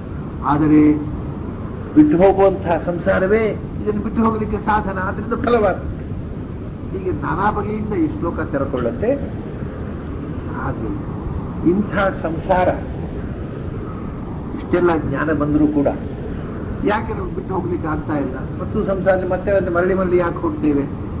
ಇದು ಗೊತ್ತಿದೆ, ಇದಕ್ಕೆ ನಿಜವಾದಂತಹ ಸ್ವತಂತ್ರವಾದ ಅಸ್ತಿತ್ವ ಇಲ್ಲ, ಇದು ಉಪಯೋಗ ಇಲ್ಲ ಅಂತೆಲ್ಲ ಗೊತ್ತಿದೆ. ಗೊತ್ತಿದ್ದು ಕೂಡ ಮತ್ತು ನಾವು ಇದಲ್ಲೇ ಯಾಕೆ ಮುಳುಗುತ್ತೇವೆ? ಅರ್ಥೇಪ್ಯವಿದ್ಯಮಾನೇ ಸಂಸ್ಕೃತಿರ್ನ ನಿವರ್ತತೆ. ಅರ್ಥೇಪ್ಯವಿದ್ಯಮಾನೇ ಸಂಸ್ಕೃತಿರ್ನ ನಿವರ್ತತೆ. ವಸ್ತುತಃ ಈ ಪ್ರಪಂಚ ಸ್ವತಂತ್ರವಾಗಿ ಇಲ್ಲ, ಅದಕ್ಕೊಂದು ಸ್ವತಂತ್ರವಾದ ಅಸ್ತಿತ್ವ ಇಲ್ಲ, ಶಾಶ್ವತವಾದ ಅಸ್ತಿತ್ವ ಇಲ್ಲ. ಆದರೂ ಕೂಡ ಅದು ಹೋಗುವುದಿಲ್ಲ, ಮತ್ತೆ ಮತ್ತೆ ಮರಳಿ ನಾವು ಅದಕ್ಕೆ ಹೋಗ್ತೇವೆ. ಕಾರಣ ಏನಂದ್ರೆ ಧ್ಯಾಯತೋ ವಿಷಯಾನಸ್ಯ ಸ್ವಪ್ನೇ ನರ್ಥಾಗಮೋ ಯಥಾ. ಹಾಗೆ ಅಂದ್ರೆ ಕನಸಿನ ಹಾಗೆ. ಈಗ ಕನಸು ಭಾರೀ ಸಮಸ್ಯೆ ಕೊಡ್ತದೆ ನಮಗೆ. ಕನಸಿನಲ್ಲಿ ಇರುವಾಗ, ಕನಸಿನಲ್ಲಿ ಏನೋ ಒಂದು ಹಾವು ಬಂದ ಹಾಗೆ, ಮುಸುಗುಡುವ ಹಾವು, ಹೆದರಿ ಓಡ್ತೇವೆ, ಅದು ಓಡಿಸಿಕೊಂಡು ಬರುತ್ತೆ, ಕಚ್ಚಿಬಿಡುತ್ತೆ. ಅಯ್ಯೋ ನಾನು ಸತ್ತೆ ಅನಿಸು, ಕನಸಲ್ಲೇ ಸಾಯ್ತೇವೆ, ಅಯ್ಯೋ ಸತ್ತಲ್ಲ ಅಂತ ದುಃಖ ಪಡ್ತೇವೆ. ಎಲ್ಲ ಆದ್ಮೇಲೆ ಎಚ್ಚರ ಆಗುತ್ತೆ. ಎಚ್ಚರ ಆದ್ಮೇಲೆ ಖುಷಿ ಆಯ್ತು. ಯಾಕೆ ಹಾವು ಕಚ್ಚಲಿಲ್ಲ, ನಾನು ಸಾಯಲಿಲ್ಲ, ಖುಷಿ ಆಗೋದಕ್ಕೆ. ಎಚ್ಚರ ಆಯ್ತು. ಎಚ್ಚರ ಆದ್ಮೇಲೆ ಕಂಡುಬಿಡ್ತಾನೆ, ಓ ನಾನು ಹಾಸಿಗೆಯಲ್ಲಿ ಇದ್ದೇನಲ್ವ, ಬದುಕಿದ್ದೇನಲ್ವ, ಓ ಹಾವು ಕಚ್ಚಲಿಲ್ಲ, ನಾನು ಸಾಯಲಿಲ್ಲ, ಖುಷಿ ಆಯ್ತು ಎಚ್ಚರ ಆಗುವಾಗ. ಹಾಗಾದ್ರೆ ಸ್ವಪ್ನದಲ್ಲಿ ಹಾವು ಕಚ್ಚಿದ್ದು ಸುಳ್ಳಲ್ಲ. ಹಾವು ಕಚ್ಚಿದ್ದು ಅಂದ್ರೆ ಹಾವು ಅಂತಲೇ ಅವನ ಮಾನಸಿಕ ಪ್ರಪಂಚದಲ್ಲಿ ನಡೆದದ್ದೆಲ್ಲವೂ ಸತ್ಯ. ಹೊರಗಿನಿಂದ ಹಾವು ಕಚ್ಚಿಲ್ಲ, ಅವರು ಅವನ ಮಾನಸಿಕ ಪ್ರಪಂಚ ನಡೆದದ್ದೆಲ್ಲವೂ ಸತ್ಯ. ಆದರೆ ಅದು ದುಃಖ ಆಯಿತು. ಆಗ ಎಚ್ಚರ ಆದ್ಮೇಲೆ ದುಃಖ ಆಗಲಿಲ್ಲ. ಯಾಕೆಂದ್ರೆ ನಿದ್ರೆಯಲ್ಲಿ ಒಂದು ಅಜ್ಞಾನದಲ್ಲಿ ಕನಸಿನಲ್ಲಿ ನಡೆದದ್ದೆಲ್ಲ ಸುಳ್ಳೇನು ಅಲ್ಲ, ಅದು ನಮಗೊಂದು ಭ್ರಮೆ ಇತ್ತೇನು ಅಂದ್ರೆ ಅದು ಕನಸು ಅಂತ ಗೊತ್ತಿರ್ಲಿಲ್ಲ, ಎಚ್ಚರ ಅಂತ ತಿಳ್ಕೊಂಡಿದ್ದೇವೆ. ಕನಸನ್ನ ಎಚ್ಚರ ಅಂತ ತಿಳ್ಕೊಂಡು ನಾವು ಹೆದರ್ಕೊಂಡ, ಎಚ್ಚರ ಆದ ಮೇಲೆ ಕನಸು ಮಾರ ಎಚ್ಚರ ಅಲ್ಲ, ಆಯ್ತು ಭಯ. ಹಾಗೇನೆ ಸ್ವಪ್ನೇ ಅನರ್ಥ ಆಗಬಾರದು. ಸ್ವಪ್ನದಲ್ಲಿ ಇದ್ದಾಗ ಭಾರಿ ಗಂಡ ಅಂತಾರೆ, ಎಚ್ಚರ ಆದ ಕೂಡಲೇ ಖುಷಿ ಹೋಗಿ